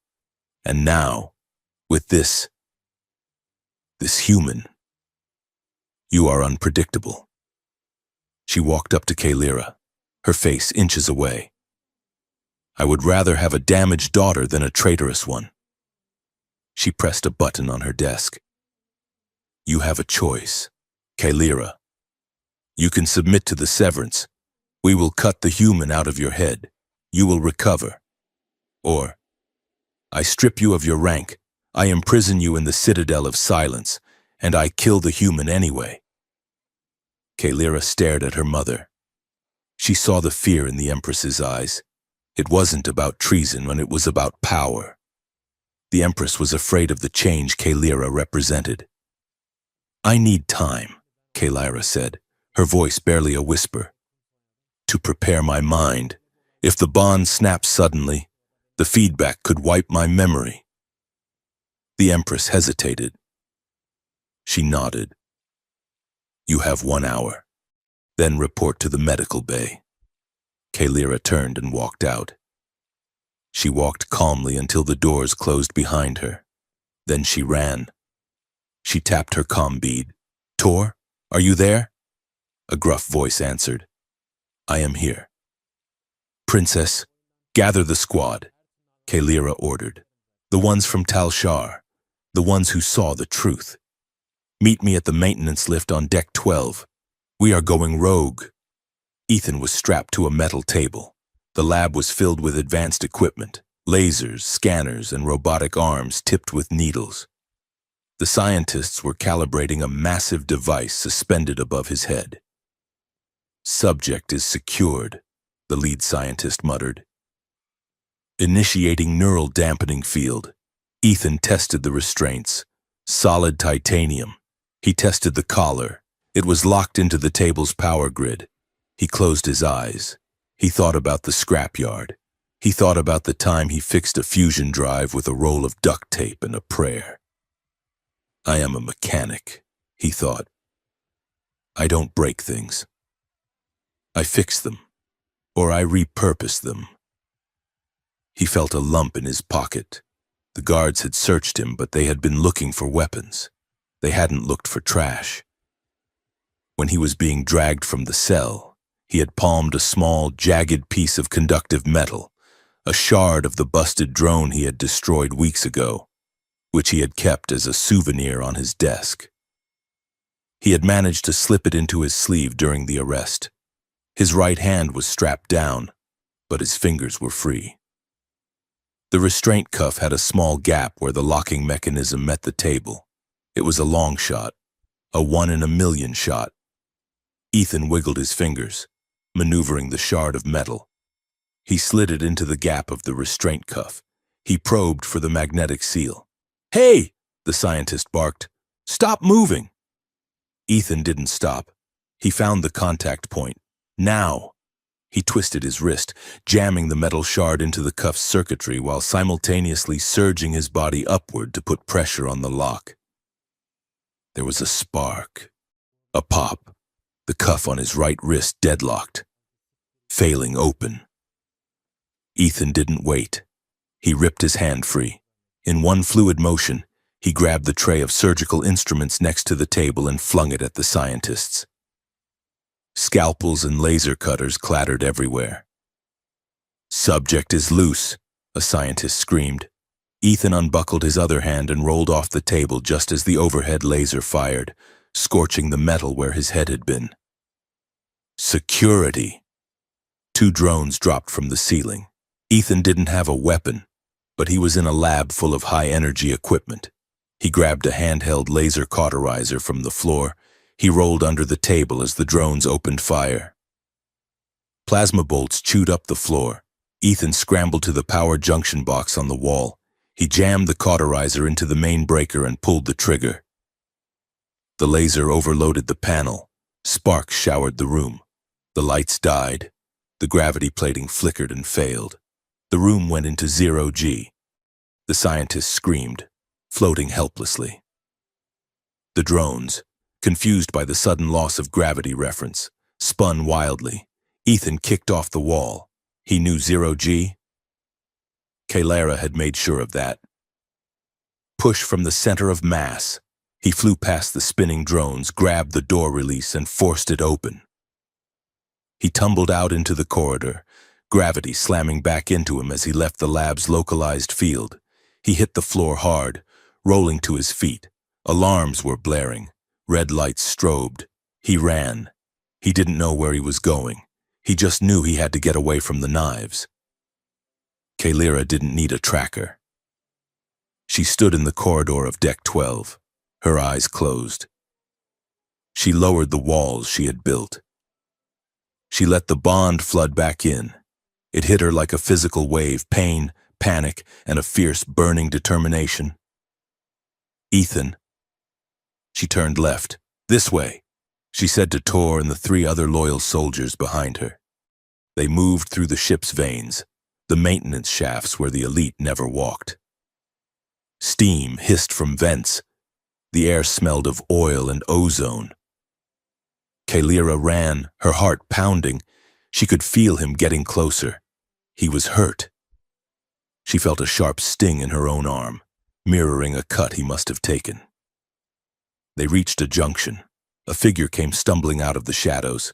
He was a mess. His jumpsuit was torn, blood dripping from his arm. His hair was wild, his eyes manic. "Ethan!" Kalara shouted. Ethan froze. He looked at her. He looked at the soldiers behind her. He didn't look relieved. He looked furious. "Stay back!" he snarled, backing up against a pipe. "You want to finish the job yourself? Is the public execution back on?" Kalara signaled her soldiers to hold back. She holstered her weapon and walked toward him, her hands raised. "I am not here to hurt you," she said. "I am here to get you out." "Oh, now you are saving me?" Ethan laughed, a harsh, broken sound. "That is convenient. Did the polls drop? Did you need a PR boost?" "I had to denounce you," Kalara shouted back, her composure cracking.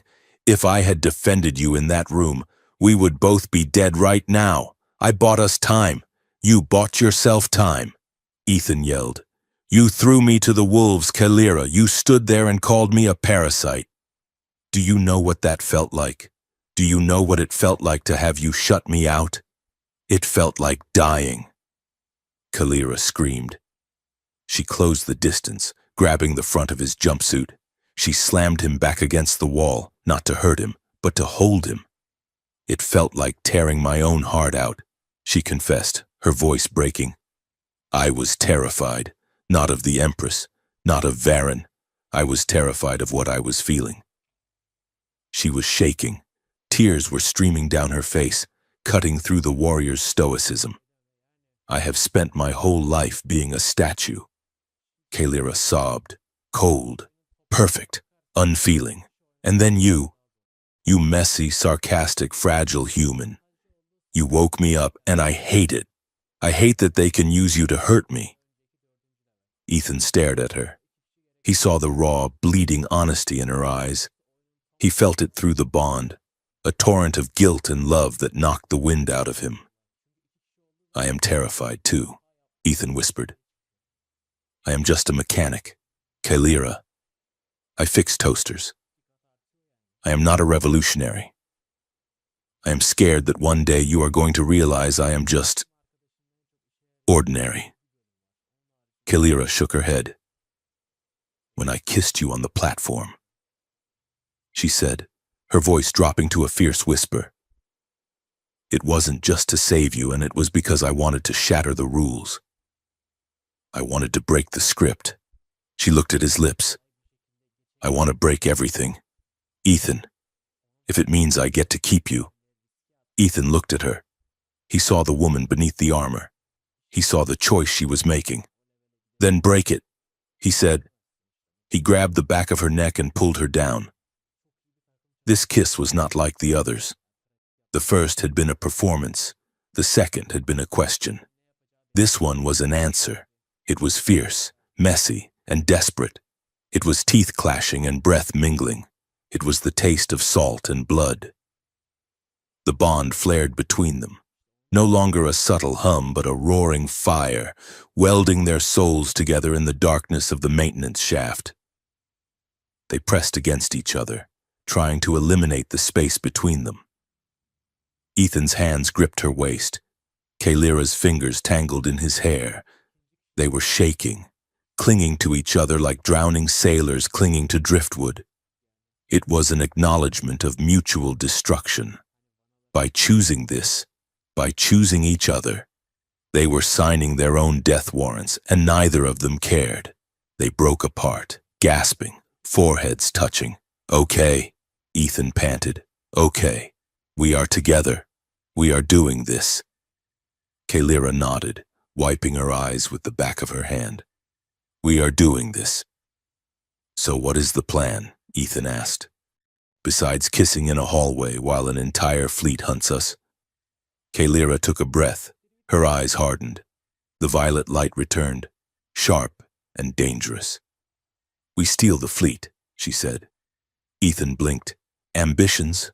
I like it. How? The master key code core, Kalira said.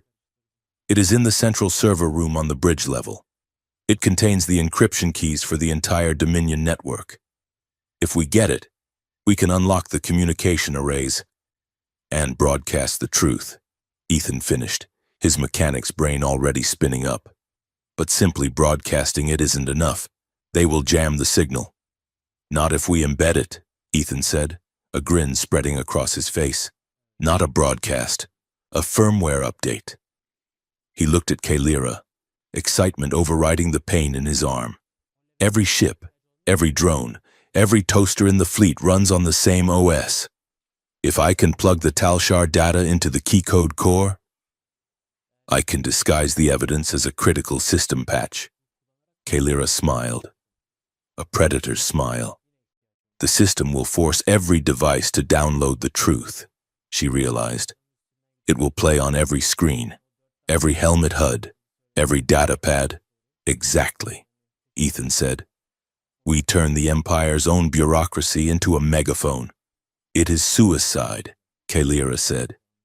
The server room is guarded by the Praetorian Guard.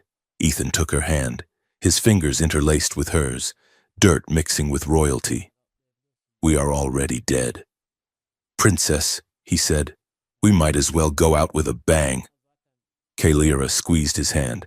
Tor, she called out to the shadows. The loyal guard stepped forward. Orders. Highness? We are going to the bridge, Kalira said. We are going to burn the old order down. She looked at Ethan one last time. Lead the way, consort. They turned and ran into the dark, hands clasped tight, no longer prisoner and warden, but partners in the greatest crime the galaxy had ever seen. The ventilation shafts of the Vanguard of Dawn were not designed for human travel, nor for Zareth royalty. They were tight, suffocating arteries of steel that smelled of ozone and recycled coolant. Ethan crawled on his elbows, the grate of the floor biting into his forearms. Behind him, Kaelira moved with silent, feline grace, her armor stripped of its heavy plates to allow for stealth. "We are approaching the junction for Sector 9, Ethan whispered. Kaelira's voice came back, not through the air, but as a thought impression in his mind, clearer than speech. I sensed 3 heartbeats ahead, standing guard. This was the new reality of their existence. The bond, once a source of confusion and pain, had sharpened into a tactical radar. Ethan could feel Kaelira's hyper-awareness, a cold, crystalline focus that mapped the environment. Conversely, Kaelira could feel Ethan's technical intuition, a buzzing warmth that highlighted security nodes and data streams. They reached the grate. Ethan peeked through. Below them, a corridor stretched out, guarded by 3 heavily armed sentries. They were not standard troopers. They wore the crimson sashes of the Praetorian Guard, Varen's personal elite. Ethan felt a spike of adrenaline, not his own, but Kaelira's. It was not fear. It was the anticipation of violence. "Wait for the loop," Ethan whispered. The camera pans left every 12 seconds. He pulled a small datapad from his belt, a piece of scavenged tech wired together with spare parts. He tapped a command. "Now." The lights in the corridor flickered and died for exactly 3 seconds. Kaelira dropped from the vent. She did not make a sound when she landed. There was only the wet thud of impact and the hiss of air being displaced. By the time the emergency lights flared red, 2 of the guards were already on the floor, unconscious before they knew they were under attack. The 3rd guard raised his rifle. Ethan, watching from above, felt a surge of panic. Behind him, he didn't shout it. He projected it. Kaelira spun, ducking under a plasma bolt that scorched the wall where her head had been. She swept the guard's legs and silenced him with a precise strike to the nerve cluster in his neck.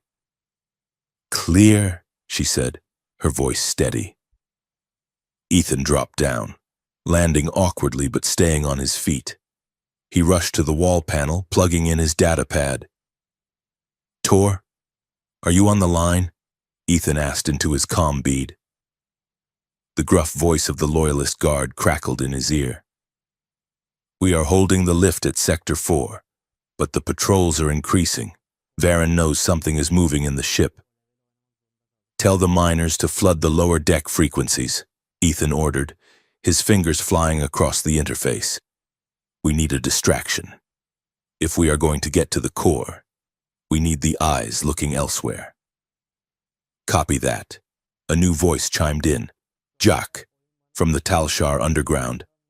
We are broadcasting noise on all logistics channels. Make it count, Princess." Ethan cracked the door seal. It hissed open. "We are in," he said. The path to the central data core led through the gravity processing chamber. It was a massive spherical room where the ship's artificial gravity was calibrated. Huge stabilizing rings rotated slowly in the void, suspended by magnetic fields. The problem was that the gravity here was not constant. It shifted, inverted, and twisted to accommodate the massive engine output. "Follow my steps," Kaelira warned. "Do not look down. There is no down." They stepped onto a floating walkway. To Ethan's left, a stream of coolant flowed upward. To his right, a crate floated in midair, spinning lazily. They ran. Midway across the bridge, the ship shuddered. A proximity alarm blared. "They are cycling the fields!" Ethan shouted, feeling the hair on his arms stand up. The gravity reversed instantly. Ethan screamed as the floor became the ceiling. He fell upward, his hands scrabbling for purchase on the smooth metal of the walkway. His fingers slipped. He was falling toward the spinning stabilizer rings, a meat grinder of magnetic force. Ethan! Kalira didn't just reach for him. She launched herself. She caught his wrist with a grip like iron. Her boots locked onto the railing of the walkway, magnetic soles engaging with a metallic clank. For a second, they hung there, suspended in the impossible geometry of the room. Ethan dangled over the void, held only by the hand of the woman who had once been sent to execute him. He looked up at her. Her face was strained, teeth gritted, veins bulging in her neck as she fought the G-force pulling them apart. "I have got you," she grunted. "I have got you." She hauled him up, muscles trembling until he could grab the railing. He scrambled back onto the walkway, gasping for air. They collapsed against the wall as the gravity field stabilized. Ethan lay on his back, laughing. It was a hysterical, breathless sound. That was... He wheezed. That was close. Kalira was breathing hard, staring at him. Her eyes were wide. "You are heavy," she accused, but a smile tugged at the corner of her mouth. "I have been eating well in the royal suite," Ethan quipped. Kalira let out a laugh, a rare, bright sound that echoed in the industrial chamber. She reached out and squeezed his shoulder. "Do not let go," she whispered. "Never." Ethan promised. They needed to wait for the patrol cycle to pass before attempting the final breach. They found shelter in a decommissioned observation deck on Deck 30. The room was dark, lit only by the starlight filtering through the massive blast-shielded windows. Dust motes danced in the blue glow.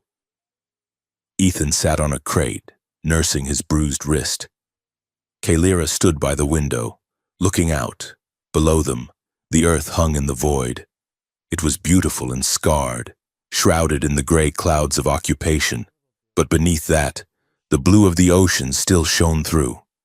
"When I was a child," Kalira said softly, her back to him, "I was taught to memorize the names of worlds, not as places but as resources." She touched the glass. Valen was titanium, Korth was agriculture, Earth was labor and biologicals. She turned to look at Ethan. "I never thought about who lived there. I never thought about them looking up at the sky and hating me." "They do not hate you," Ethan said, standing up and walking to her. "They hate the ships, they hate the fear, but they do not know you." "They know the blade," Kalira murmured. She looked down at her hands, hands that had killed, hands that had destroyed. "You changed that," she whispered. "When I look at that world now, I do not see a resource. I see where you learned to fix engines. I see where you ate cherry pie in the rain."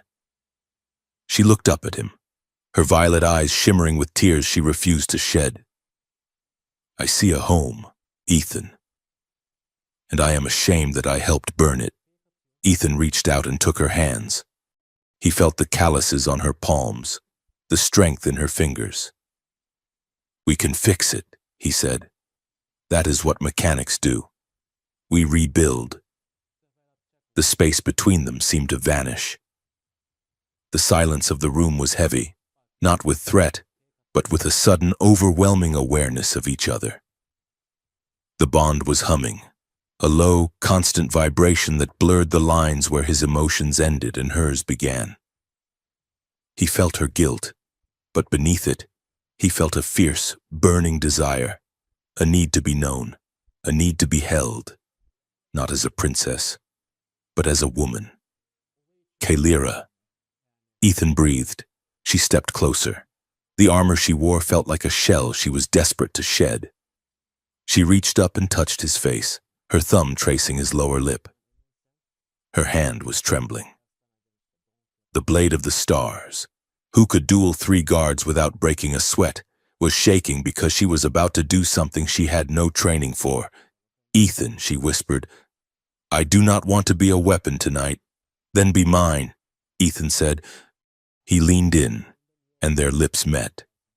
It was not frantic like the kiss in the maintenance shaft. It was slow. It was deep. It was a surrender. They pressed against the cool glass of the viewport, the earth spinning silently below them. Kailira made a soft sound, a sigh that vibrated against his mouth. She wrapped her arms around his neck, pulling him down, needing to feel the solidity of him. Ethan held her waist, pulling her flush against him. He could feel the beat of her heart against his chest, two rhythms sinking into one. There were no words left to say. There was only the heat of their skin, the desperate cling of their hands, and the terrifying realization that they had crossed a point of no return. In the shadows of the flagship that had come to destroy his world, Ethan Vance held the enemy in his arms, and he knew, with a certainty that defied all logic, that she was the only thing worth saving. They sank to the floor, wrapped in each other, finding a brief stolen peace in the eye of the storm. The morning did not bring sunlight. It brought the red alert strobes of the ship's cycle. But something had changed. Ethan stood by the door, checking the charge on his datapad. He looked at Kailira. She was tightening the straps of her armor. Her face was calm. The conflict, the doubt, the fear, it was gone. It had been burned away in the night. She looked at him and nodded. It was a look of absolute partnership. "Ready?" she asked. Ethan checked the makeshift stun grenade on his belt. "Ready?" he said. They moved out. The central data core was a cathedral of information. Columns of blue light stretched hundreds of feet into the air, humming with the data of 1,000 conquered worlds. In the center of the room stood the master console, a ring of obsidian terminals floating on a pedestal of light. It was guarded, of course, but they had expected that. Kailira moved first. She didn't sneak this time. She charged. Her sword, a new blade she had taken from the armory, humming with white energy, lit up the room. She hit the guard line like a thunderbolt. "Tor, now!" she shouted into the comms. Explosions rocked the far side of the room as Tor and his loyalists breached the secondary airlock, drawing the fire of the heavy turrets. Ethan sprinted for the console. Lasers zipped past his head. He could smell the ozone. He slid under a railing, vaulted a databank, and slammed his hands onto the obsidian surface of the terminal. He jammed his datapad into the interface port. "Accessing root directory," he yelled over the roar of combat. A barrier slammed down on the screen. "Access denied. Royal encryption required." "Kailira," Ethan shouted, "I need your codes." Kailira was fighting 3 guards at once, her blade a blur of light. She spun, kicking one guard into a server rack, and shouted a string of Zareth syntax, a phonetic key that unlocked the deepest levels of the system. Voice print accepted. The screen turned green. "Uploading payload," Ethan shouted. He began to type, his fingers flying. He was piggybacking the data, the Talshar video, the logs of the false flag operations, the secret orders from Varan to Glass Sector 7. He wrapped it all in the header of a critical system firmware update. Once he hit execute, every ship in the fleet would force download the file. Every screen would play the truth. 70%, Ethan called out. Suddenly, the doors at the far end of the hall blasted inward. Lord Varan strode in. He was wearing heavy assault armor, huge and menacing. He carried a double-bladed energy pike that crackled with unstable red plasma. Behind him were the Shadow Guard, silent, lethal killers in stealth suits. "So," Varan boomed, his voice amplified. "The pet has learned new tricks." He pointed his pike at Kailira. "Kill the traitor. Leave the human for me." I want to peel him apart myself. Kalira intercepted him. She leapt from the upper gantry, landing between Varen and Ethan. "You will not touch him," she screamed, her voice vibrating with the power of the bond. She attacked. The duel was spectacular. Kalira was speed and precision. Varen was brute force and malice. Their weapons clashed with the sound of cracking thunder, sending showers of sparks raining down on the data cores. Ethan didn't look. He couldn't. 80%. A shadow guard broke through the line. He raised a pulse rifle, aiming at Ethan's back. Ethan felt the threat, a cold prickle on his neck from Kalira's awareness. But he couldn't move. If he took his hands off the console, the upload would fail. He kept typing. The shot fired. Ethan screamed as the plasma bolt clipped his side. It burned through his jumpsuit and seared the flesh of his ribs. The force of the impact threw him against the console. Blood splattered onto the obsidian keys. "Ethan!" Kalira's voice screamed in his mind. She faltered. She looked back. Varen seized the moment. He swung his pike, smashing Kalira in the chest plate. She went flying, crashing into a server column. Glass shattered. Sparks rained down. Ethan groaned, clutching his side. His vision was swimming. The pain was a white-hot fire consuming his torso. But he saw the screen. 90%. He dragged himself up.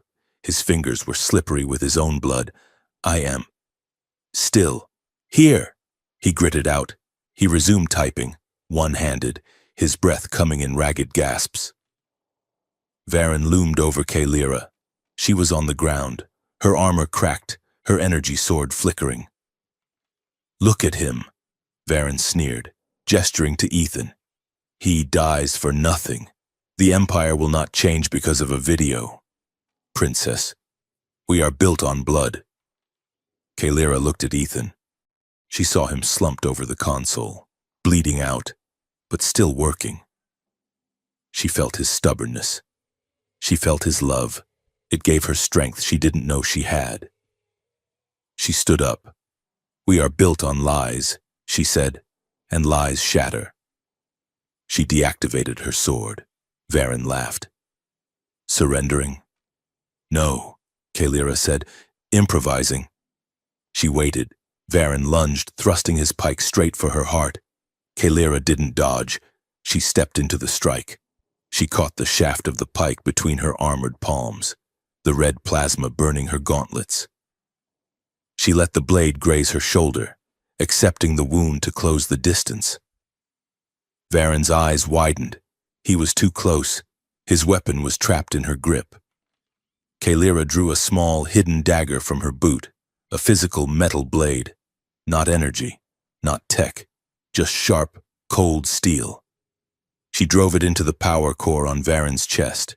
It pierced the casing. "Goodbye, Lord Varen," she whispered. She twisted the blade. The power core destabilized. Varen screamed as his armor locked up, the energy feedback frying his internal systems. He fell backward, convulsing, smoke pouring from his chest. He hit the floor with a crash that shook the room. The shadow guards froze, their leader fallen. At the console, Ethan hit the final key. Upload complete. He slumped forward, across the room. Screens flickered, on the bridge, in the mess halls, in the barracks, on the mining ships, on the streets of Earth. The face of Lord Varen appeared. The audio of the conspiracy played, the undeniable proof of the false flag operation broadcast to billions of sentient beings simultaneously. Chaos erupted. Kalira didn't watch it. She scrambled across the floor, sliding in the debris. "Ethan!" She reached him just as he slid down the side of the console. He was pale, so pale. His shirt was soaked in red. Did we win?" Ethan whispered, his eyes unfocused. Kalira pressed her hands over his wound, trying to staunch the flow. Her healing gel was gone. "We won. Ethan, we won. Stay with me." Ethan smiled. It was a weak, crooked smile. I am going to take a nap." His eyes rolled back, his head lolled against her shoulder. The bond, which had been a roaring fire, suddenly dimmed. It flickered like a candle in the wind. "No!" Kalira screamed. She grabbed his face. "Do not you dare leave me!" Alarms were blaring throughout the ship. The ship was shaking as engines fired. The Empress's loyalist fleet was moving to intercept the mutineers. The civil war had begun, but Kalira didn't care about the war. She felt the emptiness spreading in her chest, the silence where Ethan used to be. Ethan! She screamed his name, not with her voice, but through the dying connection of their souls, a desperate plea sent into the dark, and there was no answer. The darkness was not empty. It was heavy, like being buried under a mile of ocean water. Ethan Vance was drifting. He could see lights, but they were smeared and distant, like street lamps through a rain-slicked windshield. He could hear voices, but they sounded like they were coming from the other side of a thick glass wall. Subject failing. Cardiac rhythm critical. Do not let him go. That voice, he knew that voice. It was sharp, terrified, and commanding. It was the voice that had ordered his execution, and the voice that had whispered in the dark about being afraid of the stars. He felt himself falling. The gravity was gone. The tether that held him to the world of breathing things was snapping, fiber by fiber. It was peaceful in the dark. There was no pain, no war, no complicated alien politics. But then, he felt the hook. It wasn't a physical hand. It was a searing line of violet fire that punched through the numbness and wrapped around his very core. It was the bond.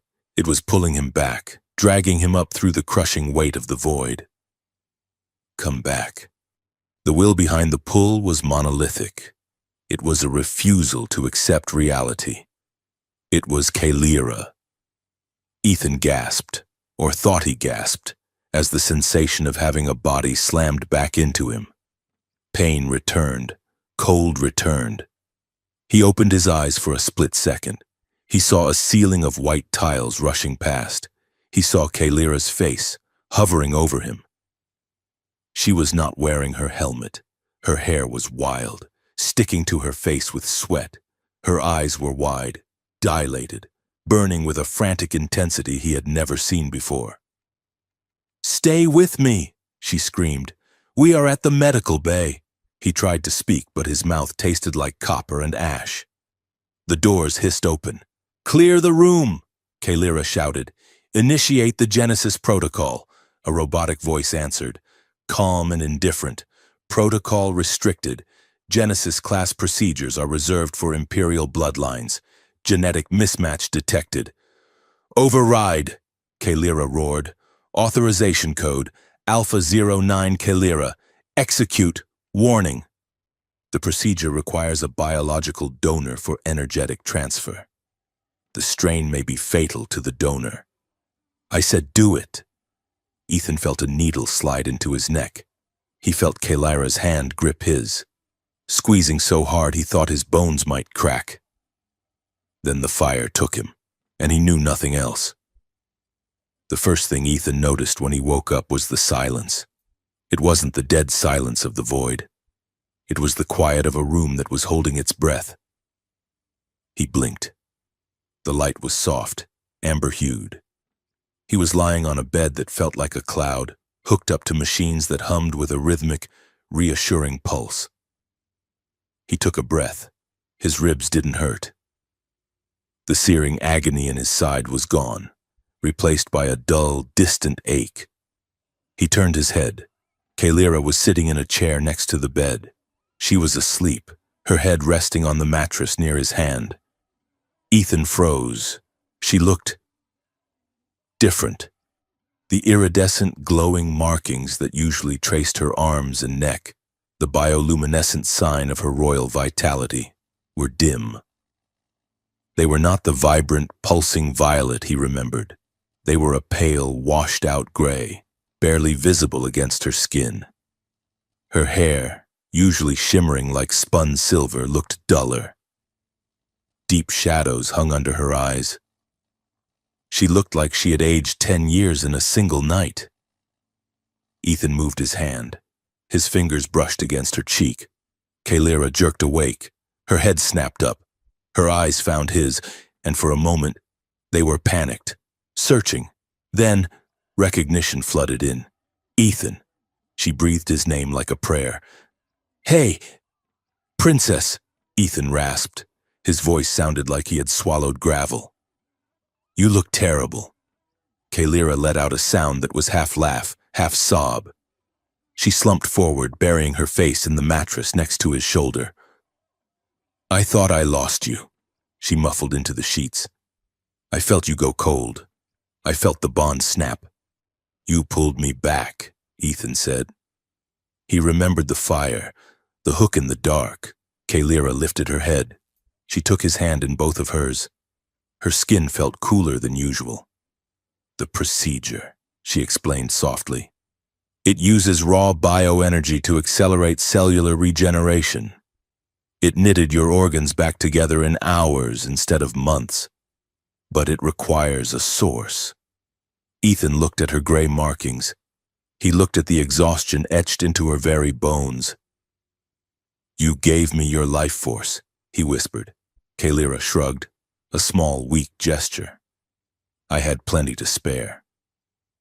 "You could have died," Ethan said, the realization hitting him hard. "The machine said it could kill the donor. I calculated the risk." Kalira lied. She was a terrible liar. Ethan squeezed her hand. "Kalira, you gave up your light for me." "I would give up more than that," she said. Her voice was steady now. "When you were on that table, when the doctors said you were fading, I realized something." She leaned in, her forehead resting against his. "I realized that a universe without you in it is not a universe I wish to inhabit. You are my compass, Ethan. Without you, I am just a sword in the dark." Ethan swallowed past the lump in his throat. "Well," he said softly, "I guess you are stuck with me then. Because I am not going anywhere." They stayed like that for a long time, listening to the hum of the machines, two survivors on a lifeboat in the middle of a storm. The storm outside the medical bay was far from over. When Ethan was strong enough to sit up, Kalira showed him the news feeds. The broadcast, the video of Lord Varen's confession and the data on the false flag operations, had hit the Empire like an asteroid. It was chaos. On the screen, Ethan saw riots in the capital city of Zareth Prime. He saw entire fleets declaring neutrality. He saw human resistance fighters on Earth marching openly in the streets, not fighting, but cheering as Dominion ships withdrew to orbit. "The lie is broken," Kalira said, watching the feed. Varen tried to hold the Empire together with fear. "We took away the fear. Now, everything is falling apart." "What about the Empress?" Ethan asked. "She has barricaded herself in the throne room," Kalira said grimly. "The hardline factions are demanding she step down. The reformists are demanding she execute the hardliners. She is losing control." A chime sounded at the door. Kalira checked her comms. Her face hardened. "It is the Royal Guard," she said. "My mother has summoned us." "Us?" "Both of us," Kalira said. She looked at Ethan's hospital gown. "Can you walk?" Ethan swung his legs over the side of the bed. He felt dizzy, but the floor held him. "For an audience with the Empress?" he said, flashing a weak grin. "I would not miss it for the world." The throne room was vast, cold, and empty. The usual crowd of courtiers, sycophants, and generals was gone. The grand hall echoed with the sound of distant alarms. The only people present were the Empress's personal praetorians, standing like statues in the shadows. The Empress sat on the high seat. She looked small. The massive golden structure of the throne seemed to swallow her. Kalyra and Ethan walked down the long obsidian aisle. Ethan wore a fresh uniform, but he refused the collar. Kalyra wore her armor, but she carried her helmet in her hand. They stopped at the foot of the dais. "Mother," Kalyra said. The Empress looked down. Her eyes were tired. She looked at Kalyra, then at Ethan. She lingered on Ethan, studying him as if he were a puzzle she couldn't solve. "So," the Empress said, "the mechanic survives, and the Empire burns." "We revealed the truth," Kalyra said. "Varen was a traitor. Varen was a pragmatist," the Empress snapped, her voice echoing off the vaulted ceiling. "He did what was necessary to maintain order. And you shattered it. Do you have any idea what you have done? You have not just exposed a conspiracy. You have exposed the weakness of the throne."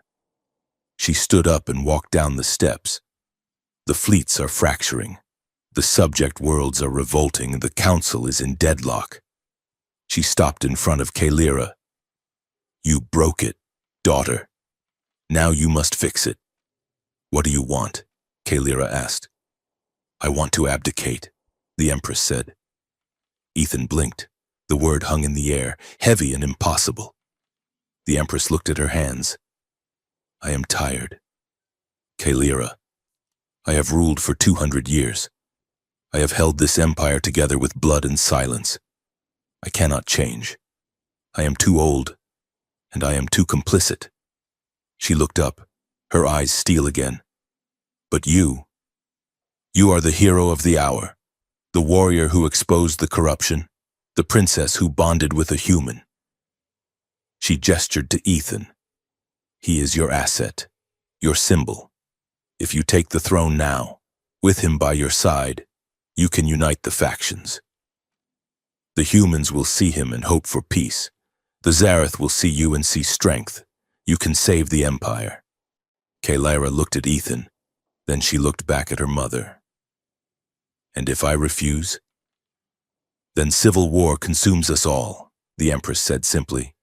"The hardliners will seize power. They will purge the reformists.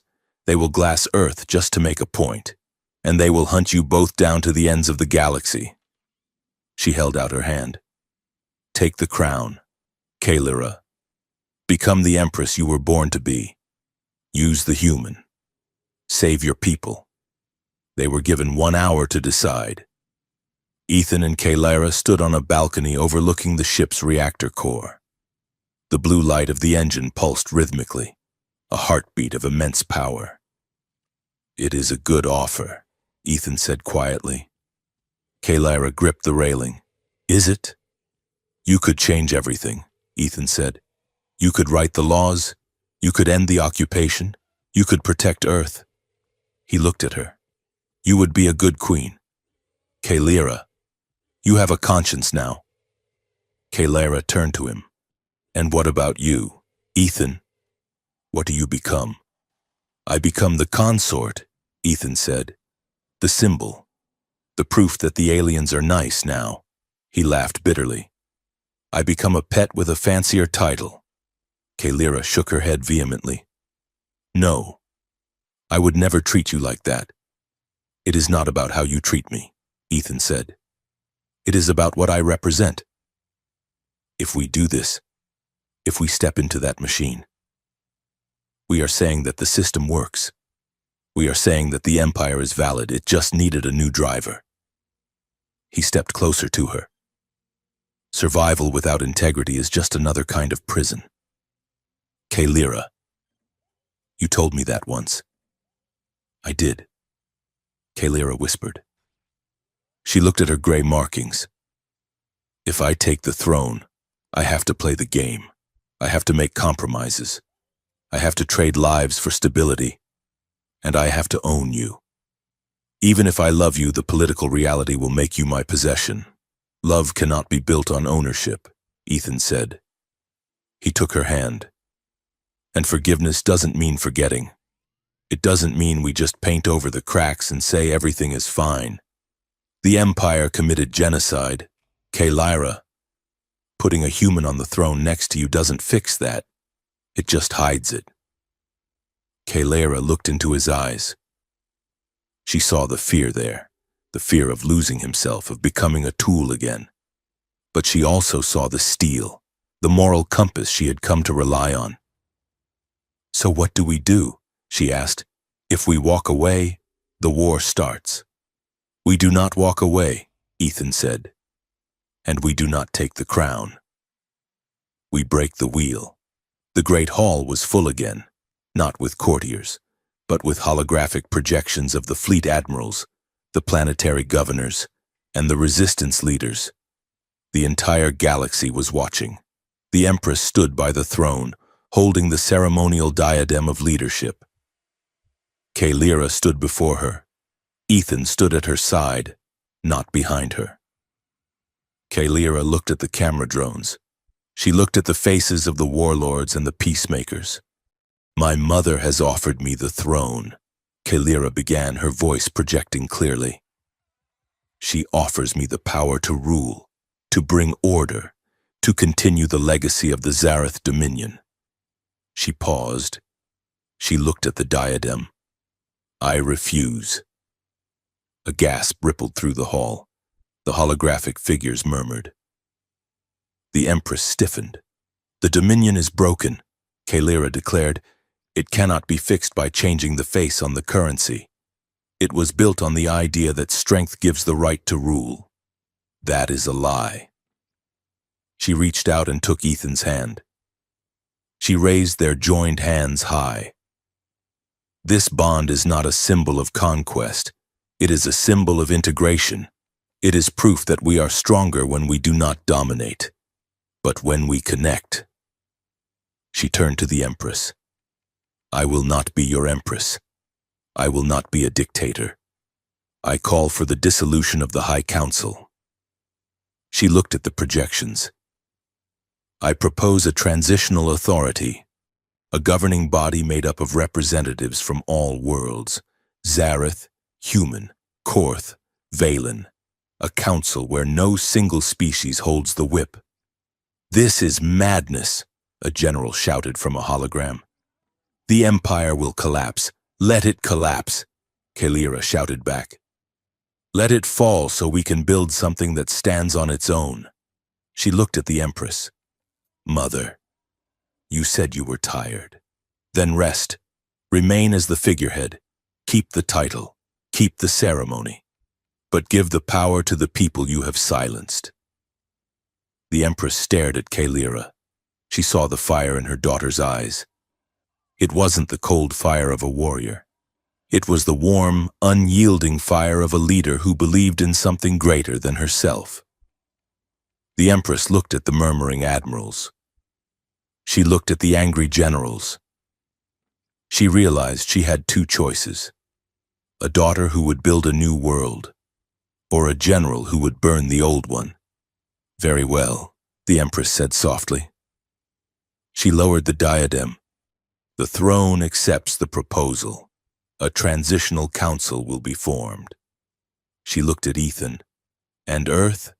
Earth will be granted protected status," Kalara said firmly. "Immediate cessation of hostilities, gradual demilitarization, and a seat at the table." The Empress nodded slowly. "It is done." The transition was messy, it was chaotic, but it was bloodless. In the weeks that followed, treaties were signed. Blockades were lifted. The Zareth Empire began the slow, painful process of becoming the Galactic Coalition. Kalara and Ethan were offered positions on the new council. They were offered palaces. They were offered statues. They turned them all down. "We are not politicians," Ethan told the interim president of Earth. "And we are not ornaments," Kalara added. Instead, they requested a ship, not a warship, a decommissioned scout vessel, fast, lightly armed, and in desperate need of a mechanic. They chose a new title, envoys. They would travel the fringe worlds. They would mediate disputes. They would ensure that the new laws were actually being followed in the dark corners of the galaxy where the cameras didn't go. The ship was named the Second Chance. It was small, cramped, and currently smelled of burning toast. Ethan sat in the pilot's chair, his feet up on the console. The cockpit was a disaster zone of mismatched furniture, a plush Zareth gravity chair next to a battered leather sofa he had salvaged from Earth. Tools were scattered everywhere. Kaylira walked in. She was wearing a loose tunic and trousers, her hair tied back in a messy bun. Her markings had returned, though they were softer now, a gentle lavender pulse instead of the harsh violet neon. "The toast is burnt," she announced, holding up a blackened square. "I told you the fabricator has a sticky solenoid," Ethan said, not looking up from his datapad. "You have to hit it on the left side. I am a former princess of the blood," Kaylira said, dropping onto the sofa. "I do not hit appliances," Ethan grinned. "You hit a warlord with a dagger last month. I think you can handle a toaster." Kaylira threw the toast at him. He caught it with a laugh. "We are coming up on the coordinates," Ethan said, his voice softening. Kaylira sat up. She looked out the viewport. There it was, Earth. It looked different without the blockade ships casting shadows. The atmosphere was clearing. The lights on the dark side were brighter. "Ready to go down?" Ethan asked. Kaylira took a deep breath. She smoothed her tunic. "I am nervous," she admitted. "Don't be," Ethan said. "It is just rain." They landed in a small spaceport on the outskirts of Seattle. It was night, and true to form, it was pouring. The city was rebuilding. Alien alloys were being welded onto old brick buildings. Zareth traders were setting up stalls next to human coffee shops. Kids were running through the streets, playing with deactivated drone parts. Ethan and Kaylira walked out of the port. They didn't have an entourage. They didn't have guards. They were just two people in coats. Kaylira stopped at the edge of the pavement. She looked up at the sky. The rain fell on her face, cold, wet, relentless. It soaked her hair. It ran down her neck. She blinked, wiping water from her eyes. "It is chaotic," she said. "It falls without pattern." "That is weather for you," Ethan said, pulling his collar up. Kaylira laughed. She spun in a circle, arms wide, letting the water drench her. "I am wet," she declared. "You look like a drowning cat," Ethan teased. Kaylira stopped spinning. She looked at him. Her smile faded into a look of profound tenderness. She walked over to him. The neon sign of a nearby noodle bar buzzed and flickered, casting them in alternating shades of pink and blue. "Ethan," she said. "Yeah?" "I am still afraid," she confessed. "I am afraid I will fail. I am afraid the peace won't last. I am afraid I am not enough for this life." Ethan reached out and brushed a wet strand of hair from her face. "You are enough," he said. "And you are not alone. We figure it out. That is what we do. We fix things." Kaylira looked at him. She saw the mechanic who had faced down an empire with a wrench and a sarcastic quip. She saw the man who had looked at her when she was a monster and seen a person. "I love you," she whispered. "I love you too," Ethan said. He leaned in. They kissed in the rain, under the neon lights of a free world. It wasn't a kiss to save a life. It wasn't a kiss to start a revolution. It was a slow, deliberate kiss, a promise, a choice made by two people who had seen the worst of the universe and decided to build something better in the middle of it. They pulled apart, breathless, forehead to forehead. "Ready to get some pie?" Ethan asked. Kaylira smiled. "Lead the way, mechanic." As they turned to walk down the street, hand in hand, Ethan thought back to the beginning. He remembered the smell of the arena, the hum of the energy sword, the terrifying, beautiful alien standing over him. He remembered squeezing his eyes shut, expecting the end. I closed my eyes and waited for the sword to strike, he thought, squeezing Kalira's hand tighter. But the alien warrior princess kissed me, and in that impossible, terrifying moment, both of their lives had truly began.